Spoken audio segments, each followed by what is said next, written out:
Go ahead, Alice. Okay, good evening, everybody. We're going to get started just so we can sort of also leave at a reasonable hour. Welcome, and this is the Environmental Protection Committee meeting for Manhattan Community Board 1, October 20th. I'm Alice Blank, presiding chair, and I'm here with my great assistant, Lucy Diaz. We have that in the right order, I hope. We are going to start with a presentation by Teddy Tedesco, the outreach coordinator from the LES Lower East Side Ecology Center. And I want to thank Christine Dimmick for having introduced the idea that we should sort of review how we're doing with composting in the city. It's something that we all advocated for a long time, and now it's here. And so this is a not-for-profit that works with the Department of Sanitation. So I think Teddy's going to talk a little bit about their relationship and from his perspective and the organization's perspective, how it's going. So Teddy, welcome. And you're online, I know, and take it away. Thank you. Let me know if you can hear me clearly. Perfectly. Great, thanks. And will I be in control of advancing the slide, or should I prompt? I can move you over. Let me just make sure that I know what I'm doing. I think it's a co-host. So should I take it off the screen and then you're gonna share, Teddy? Sure, that works. I can steer, yeah. Somewhere. Oh, I'm sorry. You can leave it up, and if you need to advance, you can do it. I don't have control from my end, it seems. Oh. So, yeah, sorry Okay. about that. Yeah, no problem. I'll get started, but thank you again for having me. So please advance to the next slide, because I'll be talking a little more about our organization. Sometimes it overlapping. There we go.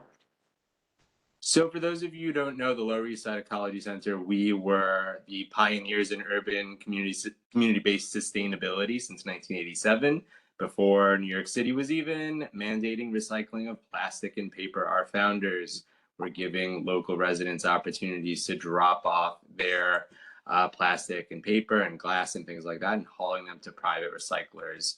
I first learned about composting over 15 years ago at Union Square Market, where one of the first compost drop-offs in the city was pioneered by our organization. Since then, we continue to do community-based compost drop-offs, even though we're not talking about that tonight.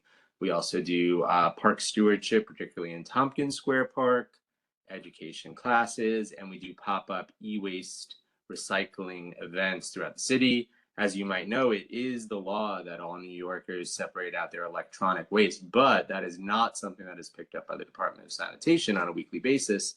Residents have to find places to bring their e-waste. So we provide some of those events, usually in partnership with our city council members. But today I am here specifically to talk about the Department of Sanitation's food scrap separation program, also known as curbside composting. If you could advance to the next slide.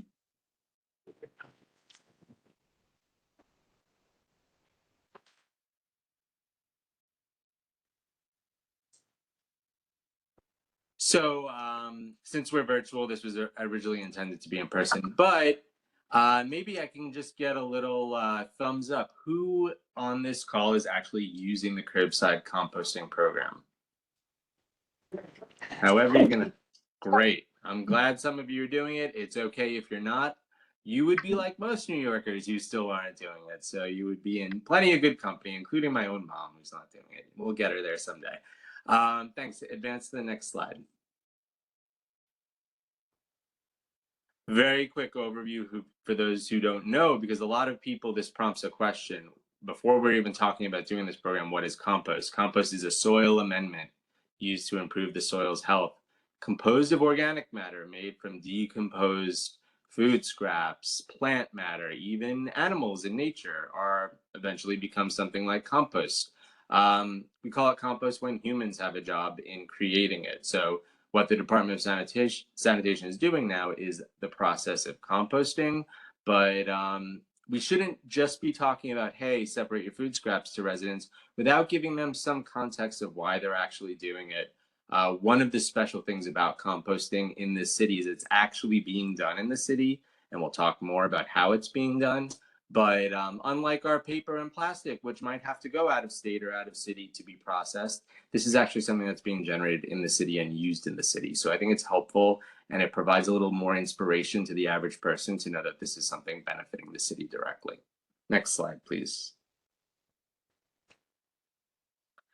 And we're not going to get too heavy into science and biology here, but just for those of you who are really new to it, who is doing this work, all of these little critters that you see in this picture, this is how composting happens, but this is not what's happening in your bin that you put up at the curbside. This is happening in sites that the Department of Sanitation is managing after they pick up your material. Our goal is to keep these critters, for the most part, out of your bins until they're picked up by sanitation, at least the ones that you can see. All the little tiny ones, the bacteria and the fungi, they're there all the time. Whether you like it or not, they're always working on our food scraps. Next slide, please. So, big picture, why is the city bothering to do this? And I think some of you will already be familiar. Number one, environmental justice. I'm originally from Staten Island, and those of us from a certain age know that the largest landfill in the world used to exist on Staten Island. It's now being turned into a great world-class park, twice the size of Central Park. So it's really amazing that they've been able to remediate that site. It's also the main site where composting is happening. When it was a landfill, it was negatively affecting residents all the time. Odors, higher asthma rates, all kinds of terrible aspects to having a landfill near us. But we didn't really solve the problem for people. We just moved it farther away. So if you look all the way to the right side of the slide, you can see some of the places that are trash, or regular trash, is now going. Jersey, as far as Ohio, South Carolina, and we're spending, around $500 million just in New York City just to export trash. So we're making lives harder for other people outside New York City, and we're spending a lot of money doing it without any type of resource in return. So how can we improve that? You can see in the middle the low resource recovery rate in the city. About a third of the waste stream in theory is compostable, coming from residential units. Right now, we're probably looking at less than 10% recovery rate in the city. And even when it comes to plastic and paper, that can vary from 30% to 50%, depending.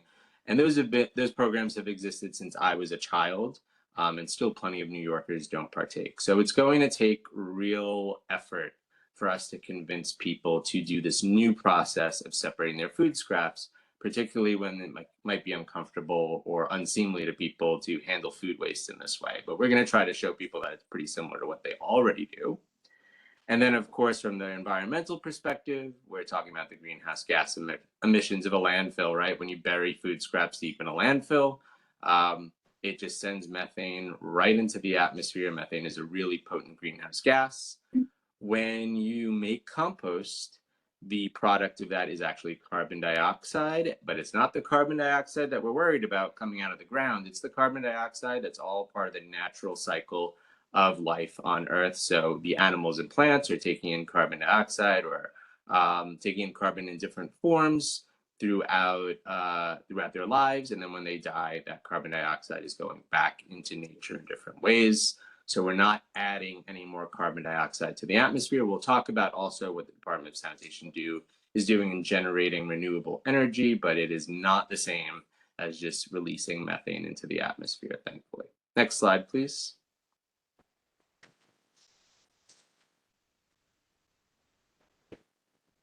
So separation of yard waste and food scraps is now mandatory. There's some confusion because there have been fits and starts for this program for over a decade. It has been the law now throughout the 5 boroughs since April 1st, or actually even sooner. It was required that you separate your food scraps from your trash, but fines started to be levied citywide on April 1st, thanks to Local Law 85. The curbside composting service is now active throughout the city. Anyone with a sanitation address is getting a pickup on their recycling day. This includes, and we'll talk a little more in detail, but leaf and yard waste, food scraps, food soil, paper, all of this must be separated from regular trash by residents. And you could either put it in a brown bin at the curb that the Department of Sanitation has given out or is now selling, or you can have any bin 55 gallons or less with a lid. as long as it's lined with a clear plastic bag. Both of those bins. We'll talk more about the bags in a minute because I know there's some confusion about that as well. But you can have your own bin. If you don't have the brown bin, you just put one of the decals that the Department of Sanitation gives out for free. So you don't have to buy anything new if you already have a bin that you like. Buildings with 4+ units must provide a clearly marked storage area for the collection of compostables. This is another source of confusion. The Department of Sanitation does not have a specific rule of how long it should be available to residents, where it should be. It should be regular, it should be labeled. Residents should have a reasonable chance to participate. But some buildings have open hours, some buildings have a bin in every shoot room. It really varies, and there are pros and cons to every approach. And I really can't tell any building what's going to be best for them. Having one in every shoot room is going to really increase your participation, but now you're introducing the storage of food scraps to every floor in a building when most buildings have a chute where those food scraps now go to the basement. But then when you have the bins in the basement, depending on how large your building is, it could be difficult to get down there as easily. So there are all these trade-offs that have to be considered by every building, while knowing that all these food scraps must come out of the waste stream, or you're subject to fines. As I said, curbside collection is on the building's recycling day. Fines are currently active. There is a leniency that the Department of Sanitation is taking right now. A lot of smaller buildings are just receiving warnings right now, but many large buildings that have received multiple warnings are being fined, and we hear about this from buildings. So if you're in a larger building, you can start getting fines, and they start hitting $300 after a while, and then you can continue getting as many fines as it takes. So over time, this could really add up to the cost of for the cost of the building. Why pay fines that you don't have to pay? Next slide, please.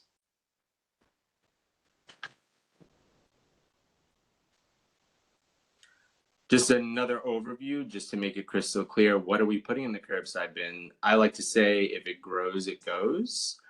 So basically anything that was alive that we have in our kitchen, anything that was made of plants or animals in the past, including food, soil, paper, can go into the bins. And this is a change from people who might be used to using sites like our community sites where we didn't expect meat or greasy foods or things like that. This program really can accept everything coming out of your kitchen, everything coming out of your garden or your potted plants, with a few exceptions. But even that little gross sink strainer, I put that into the compost. So really every scrap of food can come out and go into your bin. There are some irregular things like pizza boxes that present interesting challenges for buildings because they don't fit in a bin very easily. And it's up to the building to figure out, what are you going to do with these pizza boxes? If the pizza boxes are basically clean, technically they should be recycled with paper. But if they are heavily food soiled, they should be composted.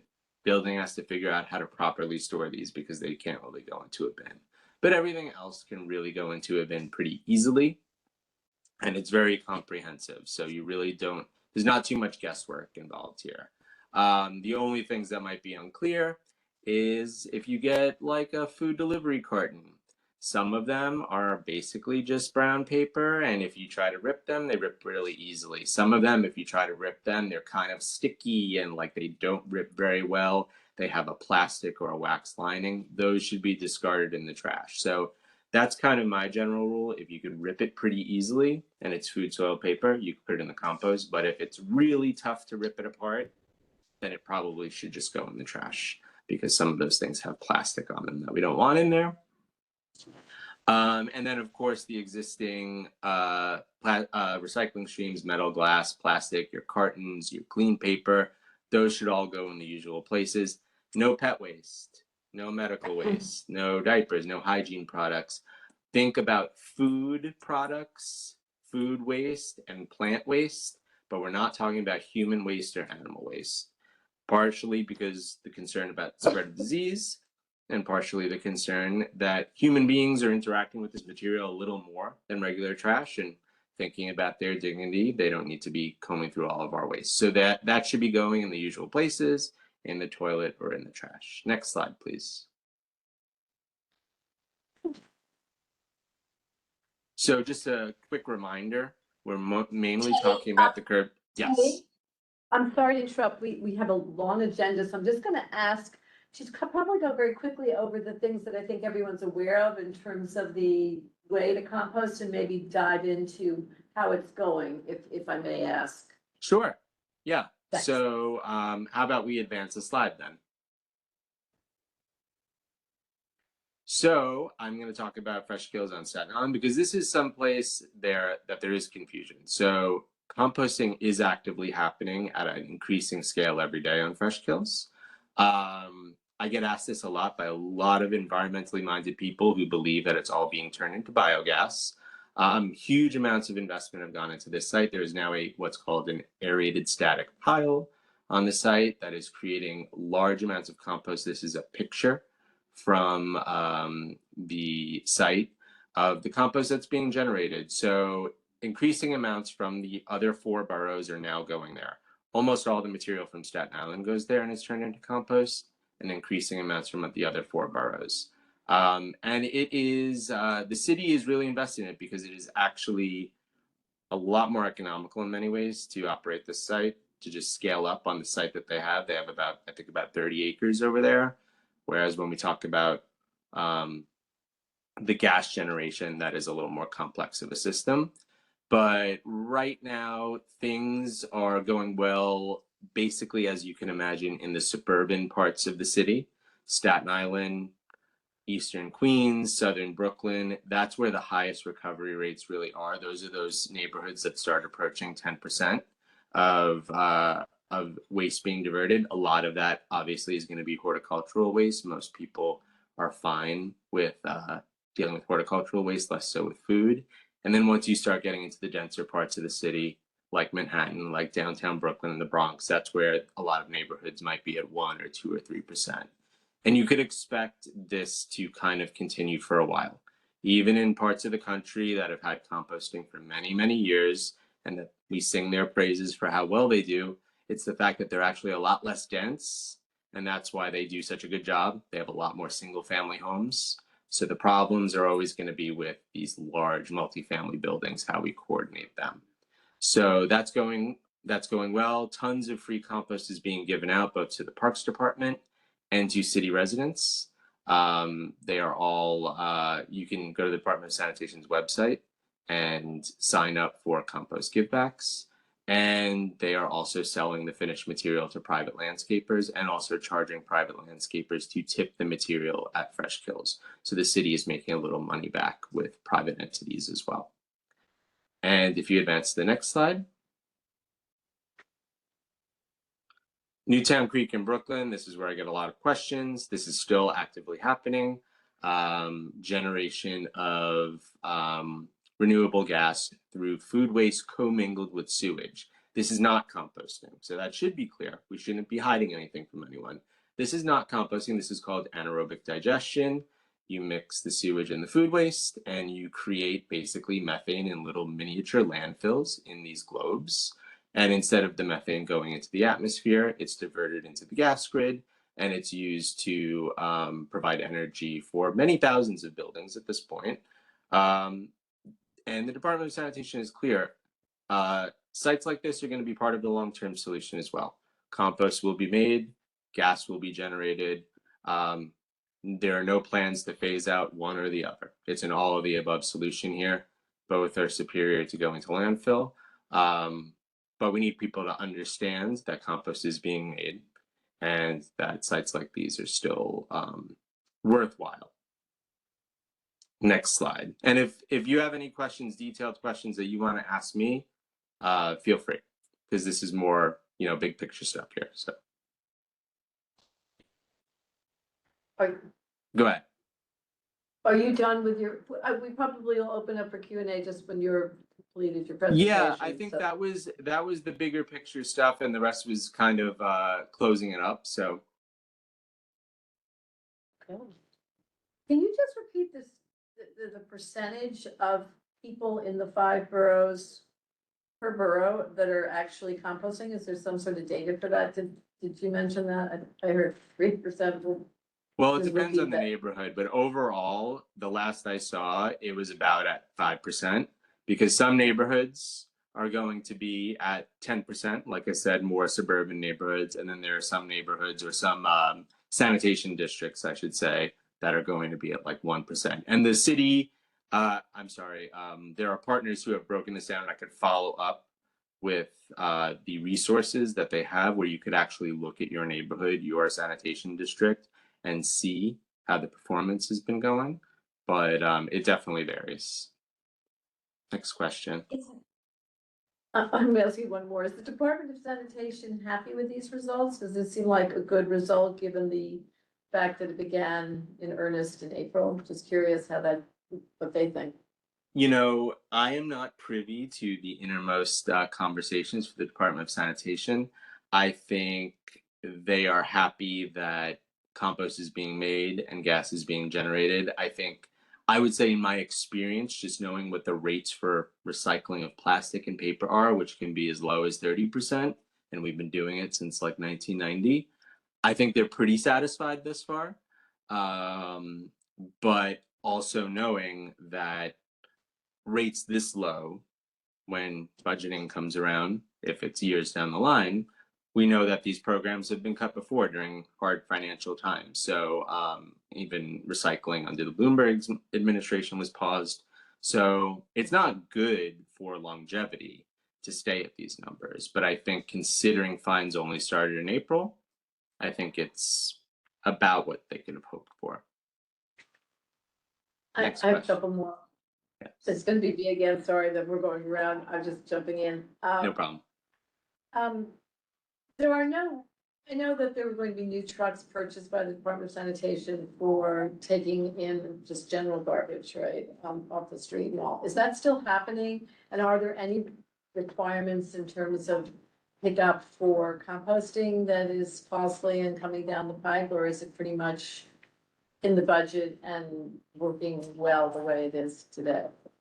So there's definitely been new trucks. I know I've seen even my on Staten Island. I know my mother lives on Staten Island. She pointed out how some of the trucks now even have some of the automated arms in, I don't think they're operational yet, but the goal is to eventually get to the point where there can be some automation in the collection of the bins. We know that there are some trucks that are also dealing with the sanitation's dumpster pilot program that's happening in parts of Manhattan. But I know that they're still using the combination of dual use trucks, which are confusing for members of the public. A lot of people still insist that they see food scraps being put into regular trucks, but they are still using dual use trucks in many cases. And then they're also using single use trucks. I don't know if there's been anything specific for composting trucks, but that's what I have now. Thanks. Yeah, Richard. Yeah, thanks for this, Hetty. First question is, what's the relationship between the LES Ecology and the Sanitation Department program, and what's the long-term prospect for LES Ecology, given? That's a great question, and I didn't give that at the beginning. So I am an employee of the Lower Side Ecology Center, and the funding for my position was provided by an annual grant from the City Council. If you might remember, there used to be something called the NYC Compost Project that existed for about 30 years. And that was kind of an annual re-up grant through the Department of Sanitation, managed pretty heavily by the Department of Sanitation. That was cut with the mayor's budget cuts a year and a half ago, and then was brought back via City Council. They've provided now for the second year funding for various organizations to do outreach around this program. There's a recognition that outreach has been very low. There's not a lot of visibility for these programs. A lot of people don't even know it's happening, even though buildings are getting fines. So the City Council has provided the funding, but I think it is kind of up to their discretion on an annual basis to determine if that funding will be renewed. It's not quite as certain, I think, as it was in the past. But yeah, that's the insight I have into the funding cycle now. But how do you see LES Ecology in relation to the sanitation program? LES Ecology, so I can't speak for our directors, but they have always, in detail, but they have always had a partnership for a few decades now with sanitation. And they see it also as an all of the above approach. There are plenty of people who continue to use our community-based drop-off sites for their fruit and vegetable scraps, and then will use their brown bin for meat and dairy and greasy foods. And we don't discourage them from doing that ever. We encourage them to do composting the way they like to do it, because I think there's the understanding that this community model has been very unique for sustainability in terms of composting. So we don't want to end it. We don't want people to feel forced to use programs that they're not fully aware of or comfortable with yet if they have other options. Department of Sanitation does not require you to use the brown bin. It just requires you to keep food waste out of your regular trash. So if you're taking it to other sites, sanitation reports that, supports that, and we support that. Okay, I just got a couple of members have their hand up. So hi, Laura Starr. Thank you, Alice. This was a fantastic presentation. I'm obsessed with plastic bags, so I have two questions about them. One is, like, is it okay to fill a plastic bag with my food waste and put it in the brown bin? And two is, how come the only place I can find in Lower Manhattan to recycle plastic bags is at Target? And are they really recycling them, or is that just a waste of my time to schlep over there? So I can definitely answer the composting aspect. The other one I will give what I kind of know, but I'm no expert in that area right now. But with the curbside program, Department of Sanitation is asking for all the bins placed curbside to be lined with a clear plastic bag. So we already know that there's going to be some plastic bags in the system. Residents are also allowed to fill their own bags, whether they be plastic or brown bags or compostable bags. Fill them with food scraps, tie them closed if you can, and put them in the bin. Okay, It's not a perfect. requirement for residents, but if you think about the median New Yorker, this makes their lives a lot easier. If you think about buildings that are struggling with pests, it makes them a lot tidier. But others who aren't comfortable with that do not have to do that. Again, there's trade-offs to every approach. How does Got this it. work? All the sites that are used have depackaging machines. I've seen these Oh. in action. If you look up on YouTube, a depackaging system, Tiger Depackaging Systems is the brand. You can see they suck up the bags full of waste, spit out plastic scraps on one side, and spit out kind of an organic And then what pulp on the other happens side. then where the plastic bags go to New Jersey or Oh, they're Montana or landfilled. wherever? They're They're- landfilled. Any Okay. plastic, And so even there's, when it comes to plastic bags, to just quickly get to your other part of your question, when it comes to plastic bags, if they are even theoretically recyclable, they have to be pretty pristine. The aftermarket for flimsy plastic is not great. My last understanding is that a lot of plastic bags really don't get recycled anyway because the market is so poor for the material. We know it is the law that a lot of these chain sites provide an opportunity for you to recycle them, but it might just be even better for the environment for you to just reuse them for this program, because every time you reuse a bag, you're still reducing the environmental footprint, even if it's destined for the landfill. So that's the answer to that question, but I don't have any more detail on that now. okay, thank you so much. Thanks. Christine Dimick, and I want to thank Christine again because it's thanks to Christine that we have the LES here tonight. So take it away, Christine. I'm happy to do that. Thank you so much, Teddy. Thank you, Alice. I really enjoyed the presentation. Teddy, I have a question for you about commercial waste. I'm getting a lot of community coming up to me telling me that restaurants around, like in Battery Park City, aren't using the composting and such. And I don't know if other restaurants in our district, how that works. Is that a completely separate situation from you, or do you have information on that? Great question. Yes, that is completely separate. As many of you might know, Department of Sanitation only handles residential waste and certain nonprofits and governmental agencies. They do not handle private waste at all. It is the law for private establishments to have their own private haulers. This dates back to decades when, you know, unseemly characters used to be involved in waste management. And so the city long ago decided that we weren't going to be involved in those types of things anymore.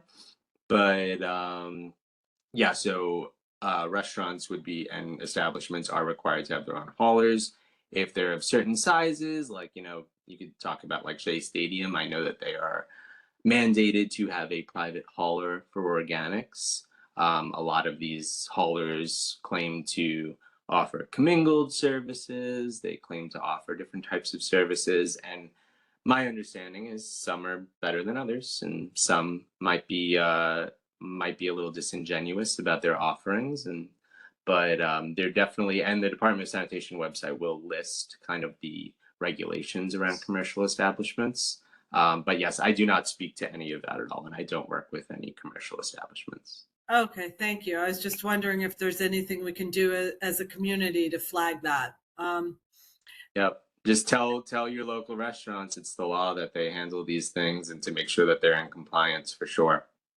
Okay, that's a lot of waste, right?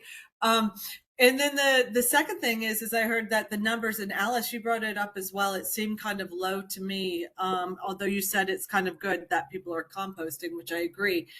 Is there anything as a community that we can do to get the word out? Or, I mean, what do you feel is it that people just don't want to do it and they think it's gross? Like, what's happening? I think you could encourage people to avail themselves of organizations like ourselves. Department of Sanitation's website is actually very informative in all the steps and where things are going and how it works. And I think a lot of people don't realize that they have that information at their fingertips.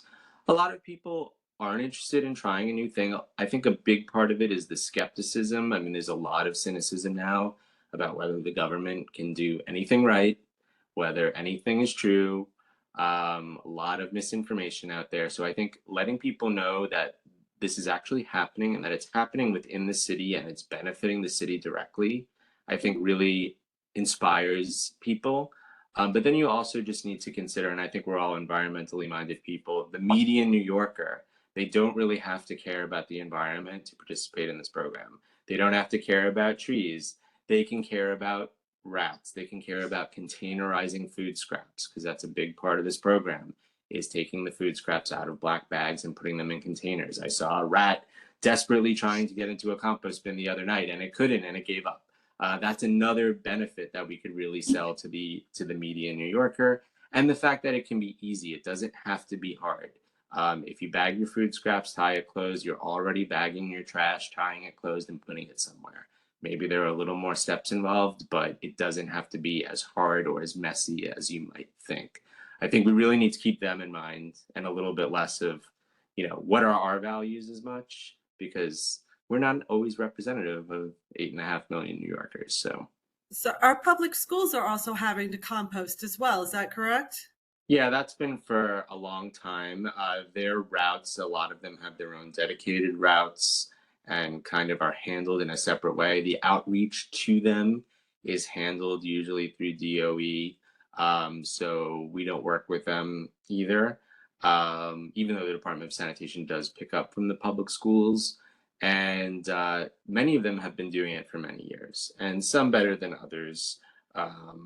Fortunately, a lot of the trays and everything are now compostable. They're made of paper. So that made it a lot easier to not have to sort that out with kids and stuff.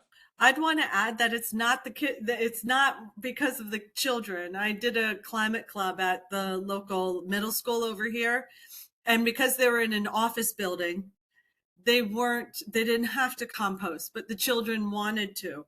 So they actually separated it out, and then they would bring it down to the farmer's market, which was downstairs. Yeah, there's amazing schools doing a lot of on-site composting, which our organization would still help them with if they want to actually compost at their school. But of course, there are going to be things that they're not going to be able to compost very neatly at their school, that they're still going to have to avail themselves of the curbside program. So again, it's all of the above. It's not one or the other. We can make use of all these programs. Thank you. Teddy, thank you. Thank you, Christine. Thank you, Teddy. I don't see any other hands up, and that was an excellent presentation. Oh, I'm sorry, David. David Sheldon, one more question, last question. Quick question, can I direct my landlord to the Department of Sanitation for resources, requirements, and compliance information? Absolutely. If you go to nyc.gov/compost, you will find links to detailed, including training sessions, pre-recorded ones for staff, things like that. The website is good. Direct them there. Thanks, good way to end there on an information note. I really appreciate it. I think it's terrific you're here, and I look forward to coming back again with even more information, maybe more high-level statistics, just a number of people doing this. So many thanks, and we hope to see you again. Oh, I would just add one thing. I don't remember the exact numbers, but I have heard that despite the fact that it seems like it's a low number at this point, it's actually perhaps a factor of 10 better than what the sanitation department actually projected at this point. oh, So that's interesting. progress is really in the That's positive direction. That's an interesting statistic. Okay, we hadn't heard that. So, okay, a positive note we've ended on. Thank you, thank you. Okay, on to our next agenda. I'm Teddy, thanks again. Thank you. Okay, so we're following here with our quarterly update for the Lower Manhattan Coastal Resiliency. We've got the all-star cast here again every quarter.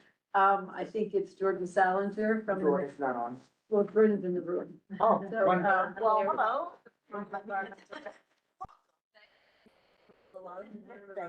And for everybody coming that are not in the room, so go ahead, Give me a second. I assume you're gonna be doing the kickoff and introducing your team and, Second. Share would be nice. as always, it's great to have these presentations where we're not restating the obvious. God knows this room knows a lot of the background.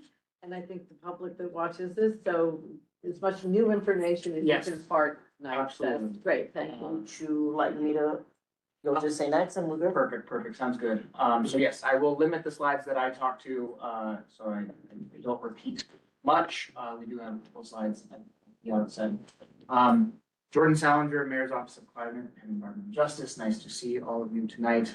This is the quarterly Lower Manhattan Coastal Resiliency update. We've been doing this for a decade at this point. And I'll just say at the outset, I think there were some comments about government being able to do hard things. I truly believe the work that we are doing is a shining example of, despite incredible challenges, and we can get into some of those, and particularly some of those coming from the federal government as of late, we have continued to move these projects forward through COVID, through inflation, through other crises. At this point, I can't even remember, but we continue to move these projects forward. The way we're structuring tonight, we're focusing on some of the capital projects, the kind of construction phases at the beginning. So we have 3-4 presentations at the outset, and I might ask that we do those, do questions on all of those. And then we have an extended presentation on our FIDI Seaport and some significant updates at the end. So I know chronologically it's sometimes hard where we're jumping all around. We have the now at the beginning and the future at the end, in case that works. And so with that, getting to the slides. Next slide. So the map that you see every time that I come here, but each time we add some progress and some money into the mix. At this point, we have $2.7 billion worth of capital investments across these projects. That does not include ESCR, which is its own $1.5 billion project. The projects here, Brooklyn Bridge Coastal Resilience, Brooklyn Bridge to Montgomery Coastal Resilience, $350 million. This is HUD and city dollars moving forward very quickly. Next project that we'll have some small updates, small but critical updates on Seaport Coastal Resilience, $228 million project that does have some issues that we probably read about in the news. Financial District in Seaport Climate Resilience Master Plan. This is the presentation that you'll hear at the end. The long-term effort there.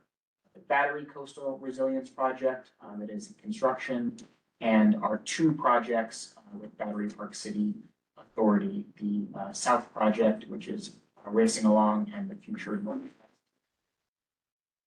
Go to the next slide. You can see all these projects across time. Once again, we are getting to the point where, we'll have one of these and we'll say we're done. Maybe not with everything, but at least with certain projects. In particular, in 26, we should be coming to completion for BMCR. Beginning of 26 for South Battery Park City resiliency. After that, in 27, battery coastal resilience. And then some longer term efforts, once again, the Northwest Battery Park City project, Seaport Coastal Resilience, and the long-term effort for Friday Seaport. Give it over to Kathleen. Hello, everyone. Good to see everyone again. We've been making fantastic progress on the battery coastal resilience. We're nearing completion on phase 1, which is gets to the slides, yes. And that's a scene from October. Actually, no, this is the last. This is July. It's just the date that is today, 10/20. This is when the barges were still there and we were still working hard on the work itself. Next slide. Just a little bit of reminder, we're doing this project on behalf of Parks. Design was completed back in 23.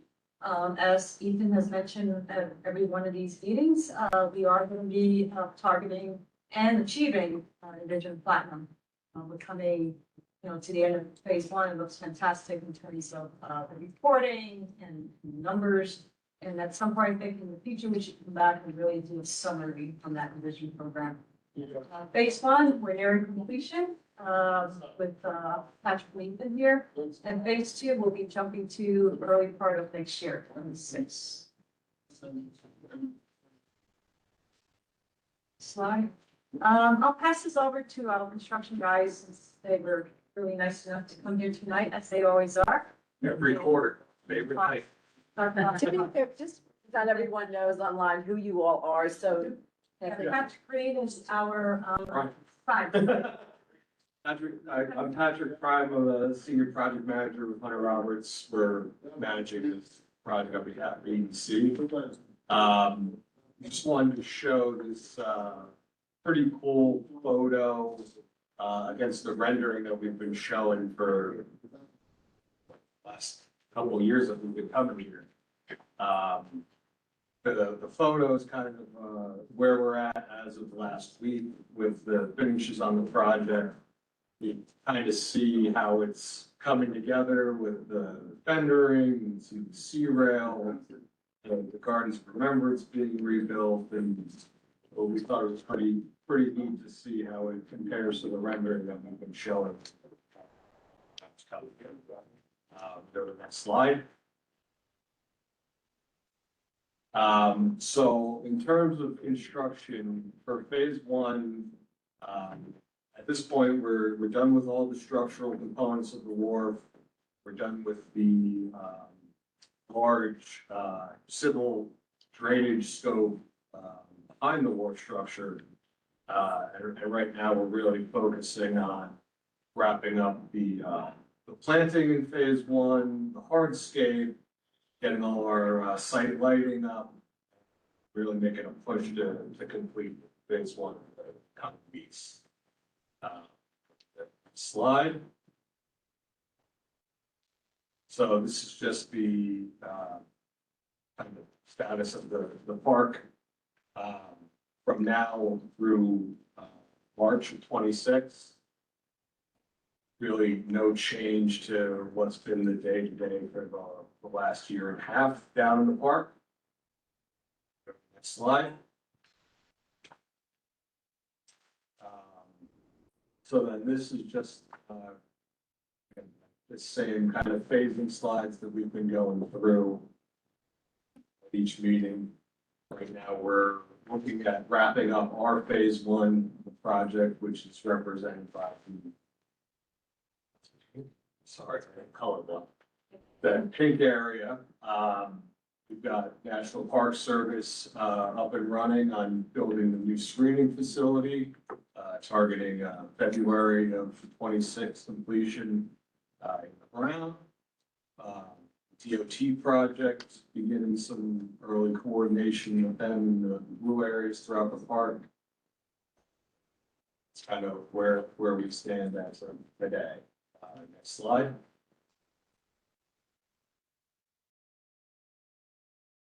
So then come February, March, when the National Park Service completes the screening facility, we'll be moving our operations over to the east side of the battery, where we'll be completing our phase 2 of the project.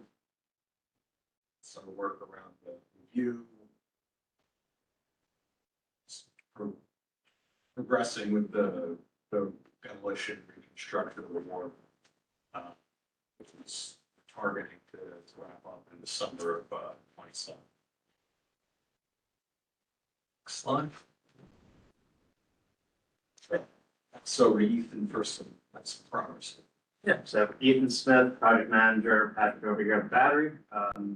Really happy to have some of these progress photos we have to show. Again, like Patrick said, next couple of weeks, we're gonna be wrapping up a lot of the work there. Some more trickling in November, but it's really just finishes for paving. So, right here's some, kind of like arrows pointing where these photos are taken from. So if you go to the next slide.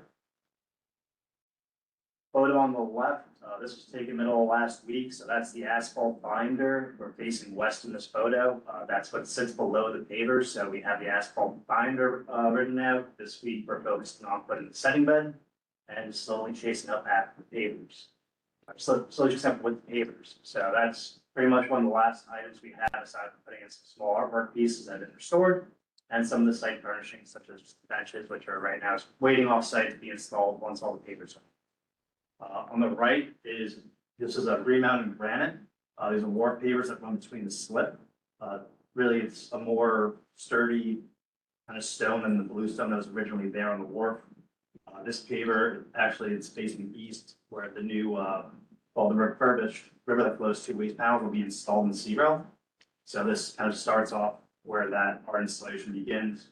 And there's another right here that'll be at the other side of the wharf in phase 2, where that installation ends. If you go to the next slide, I believe we showed this one at the last meeting, but these are the river that flows 2 ways, river that flows 2 ways, kind of art installation pieces that we took off, salvaged, fully recoated, replaced and refinished all the bronze strips that were in there, some that were missing. So these are going to be reinstalled in their same sequence across the entire length of it. Next slide. 4 and 3. So right now we're kind of looking at the Gardens of Remembrance stairs. If you go to the next slide. So the photo on the left is facing west, so you're looking kind of towards Governor's Island. Over here, I know on the blown up view it's kind of hard to see, but we'll see later on. On the left-hand side, we have the granite back benches with all the refurbished wood. Those bench seatings being reinstalled right now. All the piers are in, the pavers are ran out. Bronze handrails are in. And we have all that landscaping. Light poles are up, and we're tying in those light poles within the next 2 weeks. On the right-hand side, I look very comical taking this photo from my eye level, trying to give a good representation of what that vantage point looks from 5'8" in me. So that's actually looking up from what the existing esplanade or the promenade was. So rather than going down 2.5 feet where it used to be, now you're going up the stairs 2.5 feet to that elevation 11.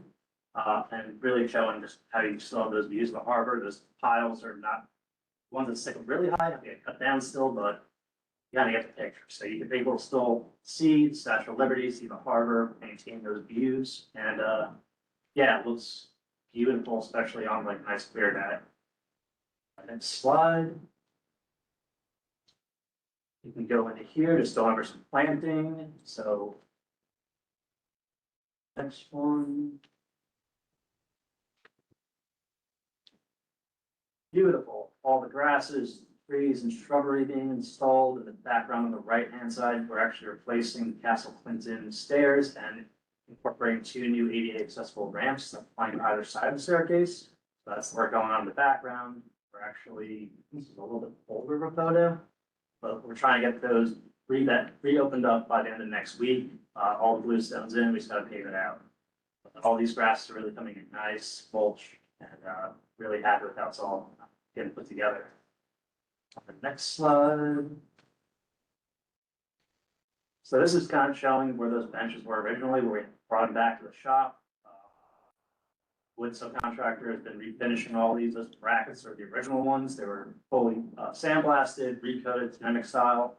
All that wood was refinished. That's all salvaged. In that photo alone, all that material is fully salvaged except for that armrest. So incorporates new bronze armrest. Everything else is, yeah, salvaged material that once existed on the site. Next slide. Bronze caps. So these, we have piers and salvage that originally held light poles that no longer are pegged to get light poles, just due to where they're placed around the site. So we didn't want to leave a pier with just an open hole for where the condo used to be. So these bronze caps got incorporated and are now sitting on top of those piers, but really wanted to highlight just a little detail we have. Yeah, it's a fully salvaged scroll pier that we pull up and reinstall. Next slide.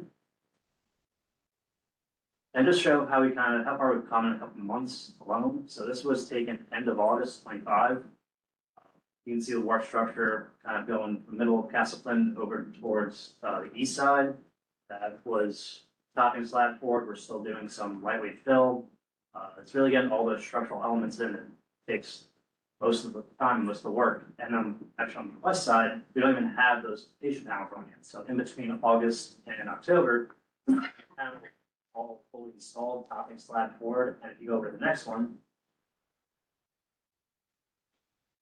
this is really showing how quick we're following up with that finished work. So those areas fully paved out. So everything behind the gardens is fully paved out with asphalt pavers. We're running out the asphalt binder right now on the wharf, to do concrete pavers. Slips are pretty much fully done, just working on some fendering. But yeah, it's just running down the wharf now, just installing pavers. I think that should be right side. There's another one just looking towards these. Yeah, we got beautiful day for aerials. And as always, if there's any kind of questions, we have newsletters that go out, updates on our page. Yeah. That's it. Thanks. I think what we'll do, if no one objects, is to maybe take the questions per project area, just because I think it's a little easier for people to follow. So on this piece of the battery, just one question, I'm not sure who I'm addressing this to, but how does the battery tie into this project? Who's responsible for working with you all? Is there any sort of forecasting of how that project will interface with this one as you work on this project?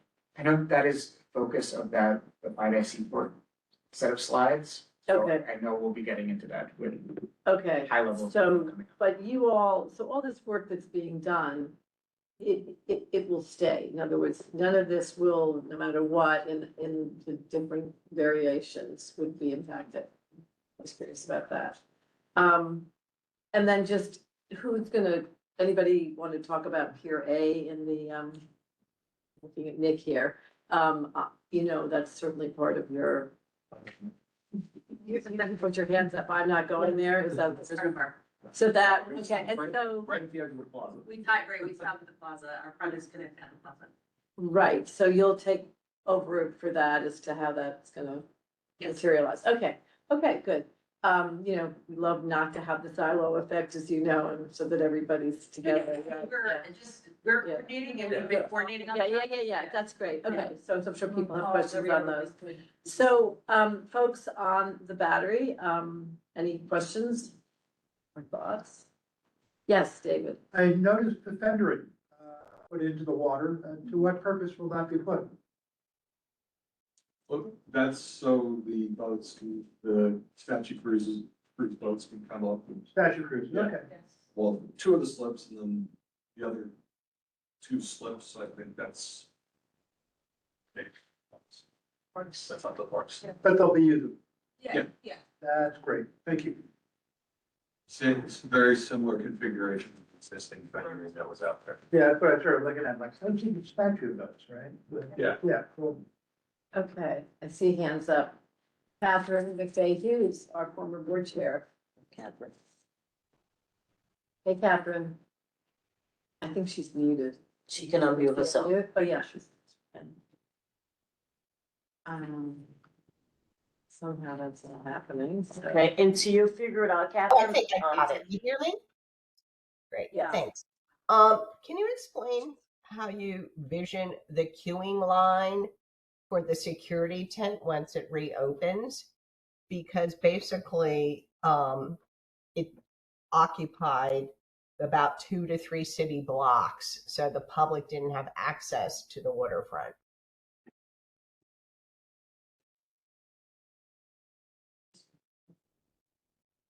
It's a good question. Somebody want to answer that? The question was, how is the queuing going to be resolved? So that's more of a parks question. Operational. Okay, because it's the most iconic view for Lower Manhattan, and it's a public park, and the public is paying for it. And it would be a shame if it becomes a queuing line. So I hope this can be organized in a very thoughtful manner. And a couple of days ago, the third-party ticket vendors, there were at least 3 dozen. Again, near, on the edge. And so I was just wondering if there's been any progress made. Hi, can folks hear me? This is Oh, Grace great. from Parks. Thank you, Grace. Yeah. Hey, We can yeah. hear you.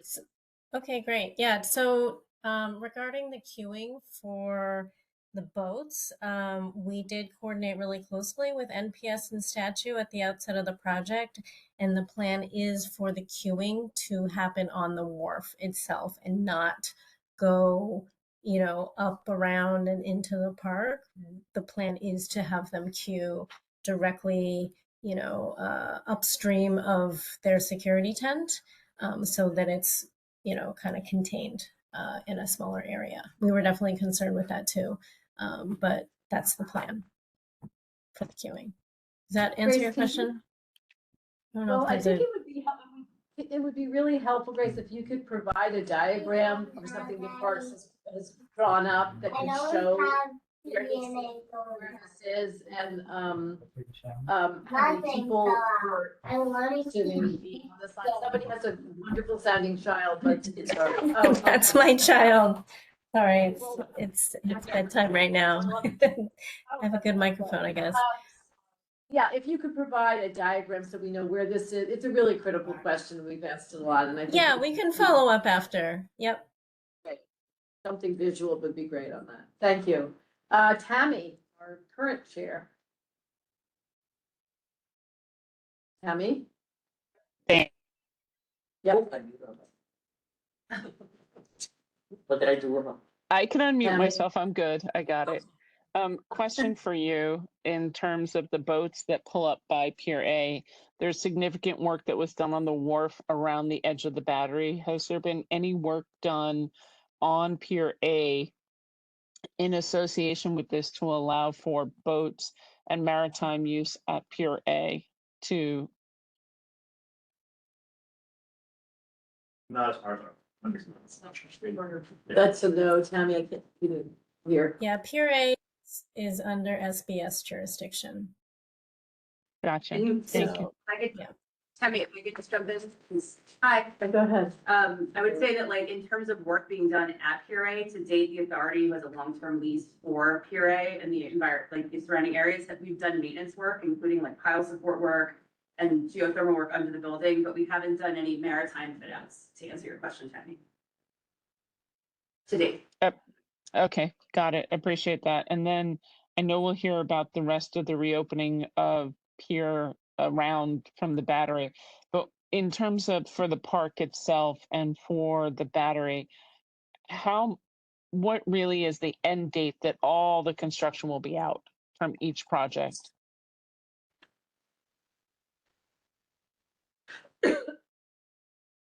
Like when is the wharf leaving and how much public space are we getting back when the wharf project is done?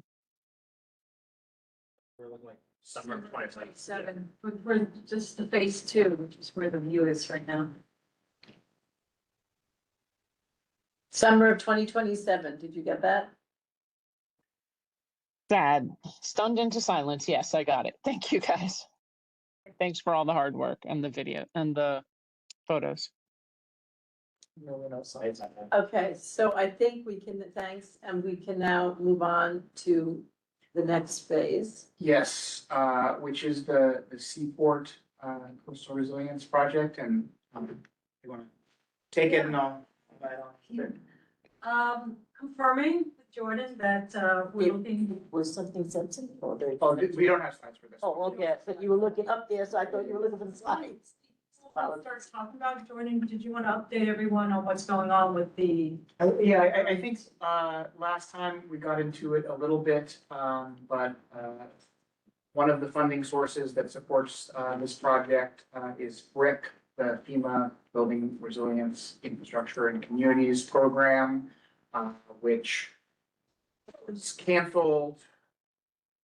Variety of different verbiage around what exactly happened, but long story short, funds, and particularly funds related to projects that have been more recently awarded, have been held. There was a lawsuit filed by 20 states, I believe in July. August, there was a preliminary injunction granted. It's pretty narrow, didn't specify any particular project. It was just that these BRIC funds could not be moved to another effort. Since then, we have been part of that 20-state coalition, preparing for arguments, which I believe we submitted a declaration last week and are moving towards defense from the Department of Justice in early November. So it is proceeding. There's probably more. If you to a bar with you, I could talk to you about my true opinions on the matter. But it is, what I'll say is incredibly disruptive. I think, what we've seen is that not knowing the future, we hope we can regain access to these funds. We don't know, and in absence of not knowing, that has led to disruptions, and that's where we are today. Yeah, basically, we're confirming, we're looking to move the project forward. We're looking at possible solutions, but still keeping in mind, all the things we've heard from here, also from the stakeholders with regard to public space and access to the waterfront, drainage, shade, accessibility. We're keeping all these things in mind as we look at possible solutions in light of what Jordan has mentioned. This project will not move forward without public input, so we will be back in front of you at some point, and the next time we meet, we'll hopefully have some next steps as to where we're moving ahead with the this project. So that's really where we are at right now. So in essence, we are committed to this project, but there is obviously chaos and confusion, which has an impact. And so, as part of what we have shared for this this lawsuit is the harms across the city, and it's not just this project. There's hundreds of millions of dollars of projects impacted, cloudburst projects in Queens and Bronx, and so harm comes in many forms, and this is one of those forms is disruptions and not knowing if we'll have access to these funds. How much of the funding was 228 million? Yes, 228, roughly, 42 on the capital side, and was it like 7 or 8 on the study side? So basically 50 of the 228. We know that 42 is certainly at risk. It could be as much as 50. How much was already spent before this? We spent some of the design monies, but since then we've had to really kind of look at it. So, and also I think with the federal government, access to FEMA is not always there, even during this design phases. We're asking them as an agency to review certain materials and so forth, so, yeah, it's complicated. Yeah, I'm just trying to get clarity though of the 228 plus million. What percentage was for design and what percentage of that? According to how they broke it out, it wasn't a huge part of it was on the construction side, what they call the phase one, it's probably around 7 or 8. Hold me to those numbers, but we have not been able to spend all of it yet because, you know, we have to kind of think about when the project is. Yeah. I don't want to belabor this, but I'm maybe offline, you'll provide. So we were of course closed as a board in August and I was personally not for September. So I'd love to get a little better understanding of what did and didn't and what the suit is about. So if you can. Yeah, I mean, I think the lawyer, there are several prongs to the argument, one of which, the FEMA administrator, acting administrator at the moment, and so, you know, do they have authority to move funds like they're, proposing? There's also kind of a power of the purse argument. Can the executive branch through FEMA, usurp, Congress's role, which appropriated these funds? And so I think that's what we've seen, many lawsuits, with a similar argument. Yeah. Okay, thank you. That's not great news. And I guess, you know, I think this is also a good moment. There's some coverage on Friday, impacts to the Army Corps funding nationwide. Specifically, it came through a tweet from the OMB budget, federal Russ Hoyt, pausing $11 billion worth of projects. Vast majority of those, I think, 7 billion within New York. We don't know the specific projects. You know, a lot of the great people that we work with, the Army Corps of Engineers, as of this morning, had no idea. So we'll see what happens. But you know, I think the Civil Works program, a lot of the kind of more significant projects that you all are familiar with come out of is what we think is impacted, but the specific projects, we don't have that. And so I think as we learn more, we'll let you know. Wow. I certainly won't be killing the messenger here, but that is some piece of news. We got Tammy and then David. Yeah. No, I just get one.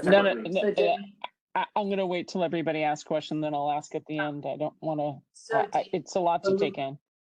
Okay. And will there be a separate presentation and discussion for the for FIDA funding? That is at the end tonight, yeah. Okay, thank you. Yeah. If you can stick around to 10 p.m. we'll be here.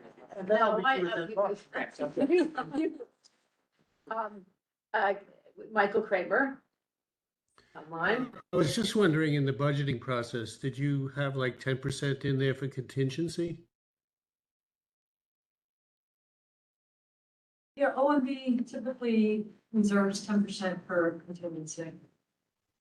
And the materials that you would be using, are they affected by the tariffs? Materials, it's hard to say, we're not even there yet. I think on some of our existing projects like the battery, we're assessing it for phase 2. So far, we haven't seen anything yet, but then again, that project was bought out some time ago. But even in today's day, when something is made from overseas, you know, sometimes it still does for tariffs. So it's a case by case situation. Yeah, it's my understanding that the cost of metals have gone up dramatically. And I assume you're going to need lots of metal in this. Yeah, all right. Catherine McVeigh-Hughes. Hi, yeah, thanks so much. 2 questions. How is the budget shutdown impacting this? The uncertainty there. And 2, can you explain what will happen after October 30th if the budget shutdown it continues? Because it will be difficult for mortgages and insurance in a flood zone. Generally. It's what's the difference? They're 2 different. Catherine, Yeah, the second question, maybe I'll get you a better answer offline through some of our folks, Caroline, in particular, who works very closely on NFIP. Yeah, it is, it's going to be disruptive. It will continue to be disruptive. And I think that in particular, yeah, I'll get you an answer. In terms of the projects, I don't know, maybe hear from the team. I think we've seen generally, certainly before the tweet on Friday, people are showing up. They want to do the work. You know, these are life safety projects in many cases. As this goes on, there's increasing stress. There are, you know. Jordan, I can speak a Yeah, little go for too. So I'll let Kathleen speak to the Battery Wharf, but that's all city capital. You don't really have a lot of No. federal interaction, so that project is ongoing. So other city capital, sorry, this is Catherine Probilski with New York City DEP, Bureau of Coastal Resilience. So for city capital funded projects, the shutdown is minimally impactful, I would say. But for the other federally funded projects that are happening in the region, so the Army Corps has a number of coastal stormwater projects, none of which in Lower Manhattan. But those were all continuing to work through the shutdown. There's various folks and staff that may be furloughed, but overall, those projects have been continuing to go. And our other partners, federal partners that we work with at the Corps and National Park Service, again, certain staff members have been furloughed, so certain things are slowed down or paused, but the projects, the Army Corps Coastal Stormwater projects, notwithstanding Friday's tweet, have been ongoing, since the federal shutdown. Okay, cool. Tammy Nelson. Chair. Yep. So thanks very much, and I apologize. So I think, Jordan, my question is exactly what is stopped, just like completely stopped, and what is continuing in design phase? As part of the overall LMCR portfolio. Yep. So I would argue that nothing is stopped. Everything is proceeding, as we talked about. I believe over the summer, we did secure additional resources to get into the Friday Seaport project for environmental review. So that is proceeding. All of these capital projects that we're discussing and advancing. I wouldn't characterize the Seaport project as paused, but it is reevaluating, you know, kind of best provide protection with potentially limited resources. So we are continuing to work on all of the projects. And for interim measures, we know that there were lots of buildings, for example, that had done, I mean, Nick and I were at a fabulous Tiger Dam demonstration in Battery Park City at many points and places.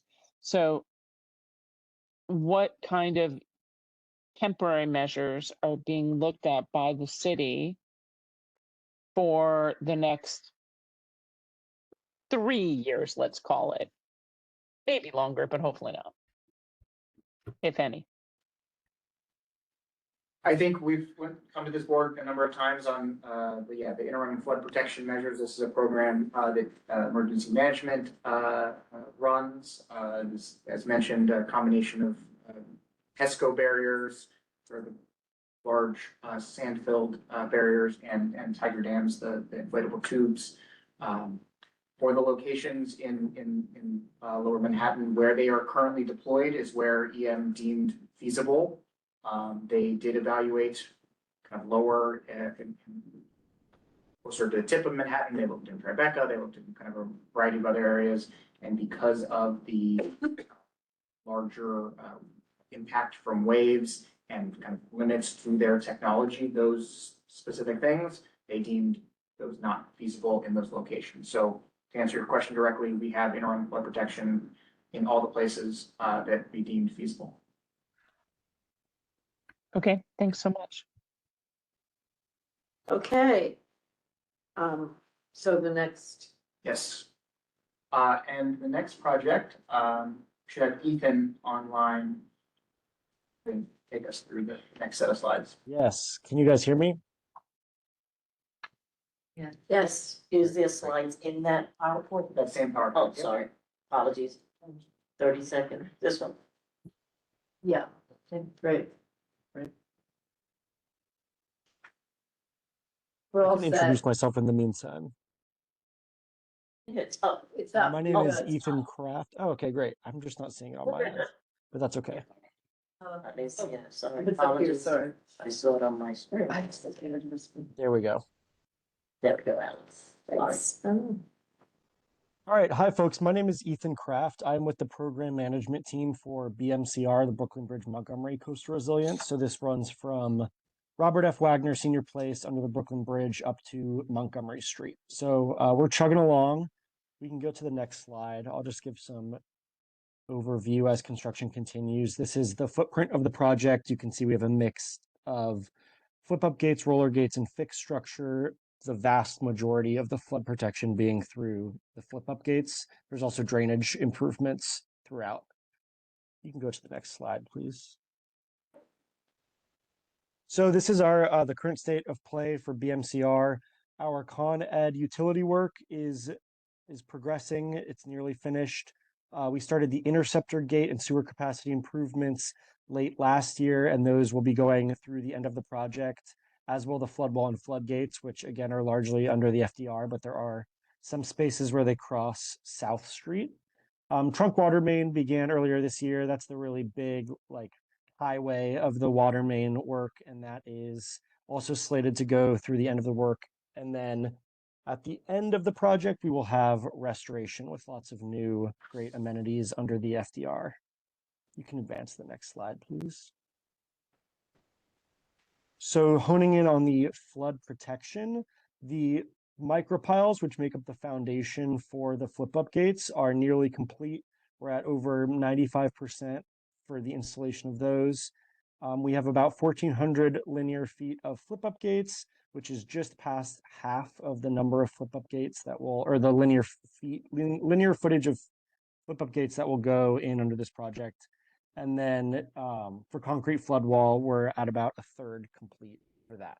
And then at the bottom there, you can see the different stages of the flip-up gates. I think at the last meeting, I showed a quick video demonstrating them going up. So here are just some photos of that installation continuing. You can advance to the next slide, please. Throughout the project area, there's a lot of utility work down at the southern end closest to CB1 by Robert F. Wagner Senior Place. They are installing they're constructing the interceptor gate building. There's also a vehicle and pedestrian shift to accommodate the construction of the chamber, which I will get into more on the next slide. And then in locations 2 through 5, we have installation of flip-up gates under the FDR drive, utility work basically throughout the entire project. And then the trunk water main work is ongoing currently between Catherine Slip and Market Slip. You can go to the next slide, please. So yes, the chamber on South Street. This is about a 4-story deep interceptor gate chamber. They have just started to excavate for this chamber. So if you're driving north or south along South Street, there is a vehicle and pedestrian shift. It's pretty slight, but it is a huge operation. So this is the very beginning of a very deep chamber that they are just beginning to excavate. And then again, this structure will redirect water flows to help improve the drainage of the sewer system.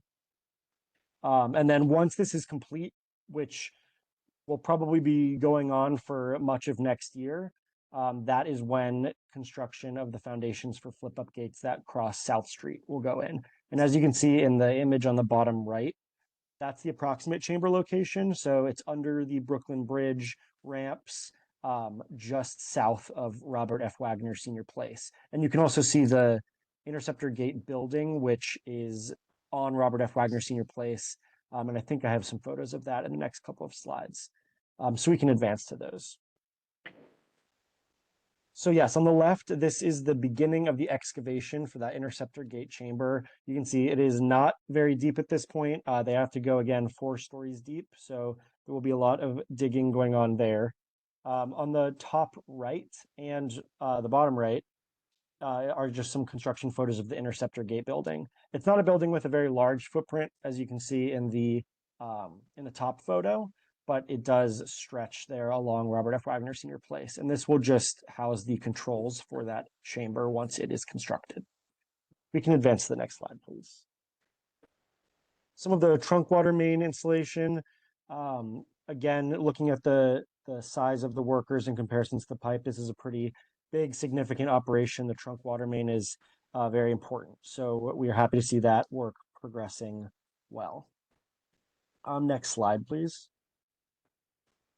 These are the latest installation photos of the flip-up gates. The left side would be the wet side in the event of a storm when they're deployed, and then the right photo is them on the dry side when deployed. Next slide, please. And then finally, just some of our usual resources, ways to get in touch with us. Marcia Guido is our community construction liaison. She is extremely responsive. So if I can't answer any questions tonight, I will take them back. But if you have any questions in the meantime, you can reach out to her.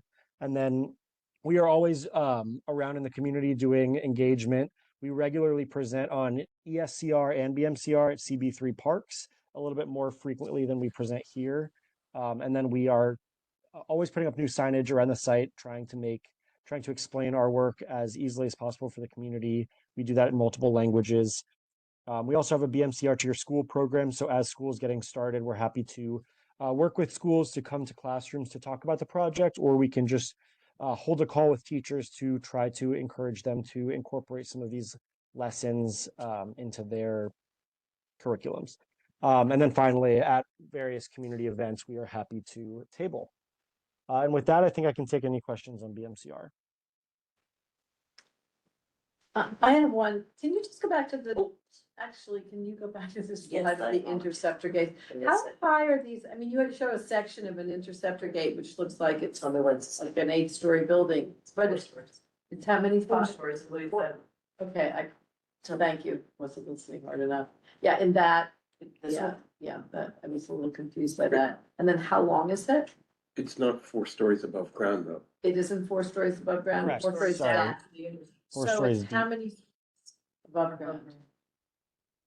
Not 1 story? Right, Ethan, you want to answer? I mean, you show a section here, you see what I'm talking about, you see a person on the road that looks like I think Yes, Ethan, this. sorry. Can you show that slide on? Yes, I am, give me a second. Tell me I Thanks, thought- sorry. Because we have other interceptor gates coming down the pike, right? Yes, In the- so sorry, I should explain this this Have them on our image a projects. little bit better. That person is just there for scale, so that is not where a person will be. The top photo I'm talking, or top image I'm talking about, it'll be Yeah. completely underground. So there will be just, Okay, you know, that was a little confusing. grates Okay, or then- manholes above ground. And then the little white building, the bottom picture, Yeah, that is the interceptor gate building, that is above ground. right. And as Ethan described, that is where the controls are for the interceptor gate itself. There is another interceptor gate going in for the Esker project, so at the very northern end of East Side Coastal Resilience. And so that gate and this gate work together to manage the drainage for BMCR and Esker in the event of a coastal storm. There's no other interceptor gates in Lower Manhattan for UBCA or anything else. Oh, good to know. Okay, great, thank you, that's a very helpful answer. Okay, any other questions? Is there anybody else? I Oh, have one. Laura? Yeah, go ahead, Laura. The runners in my household tell me that it's wayfinding is really difficult over there.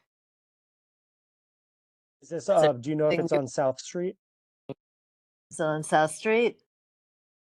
I don't know. The Esplanade? Esplanade.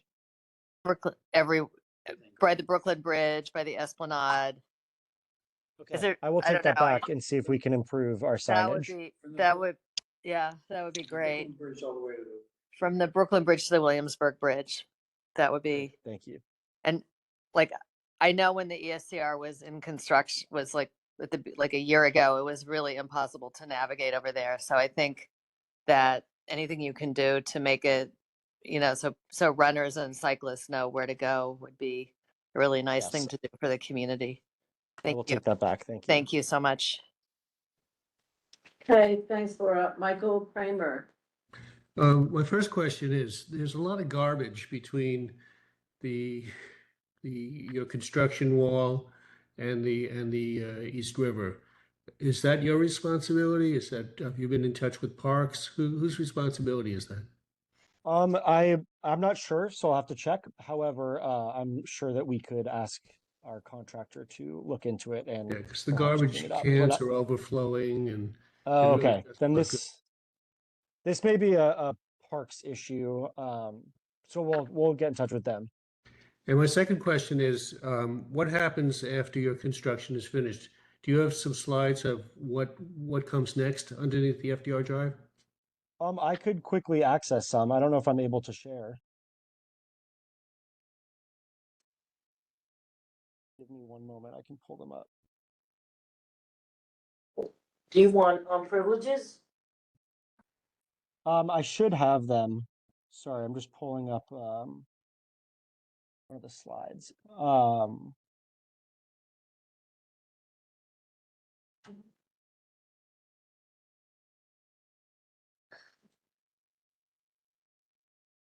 I have some in this.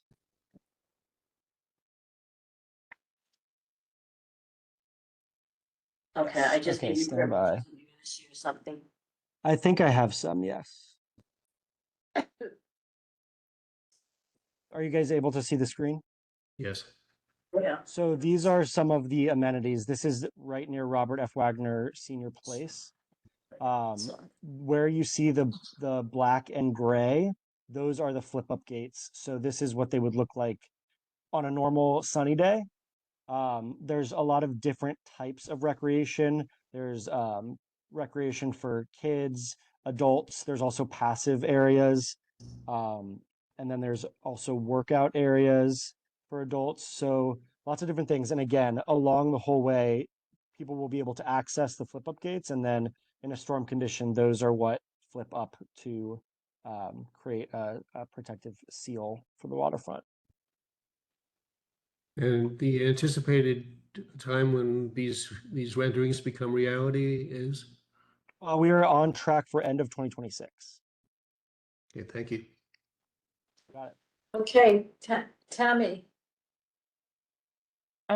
One of the things that I didn't see, Ethan, in what you noted is any of the plans for what EDC had been working on for a very long time, which was the Plus Pool, which is in that area. Plus Pool requires both water and electric.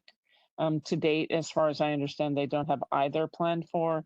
And kind of furthermore, if you have ever been to the park at 35, it's suffering because there's no water there right now because of the project.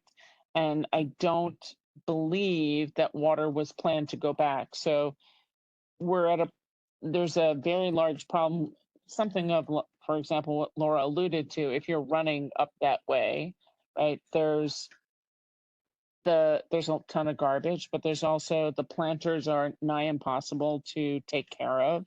Pier 35 doesn't have any running water to help it, and therefore there are no bathroom availability anywhere between basically Pier 17 until you get to 36.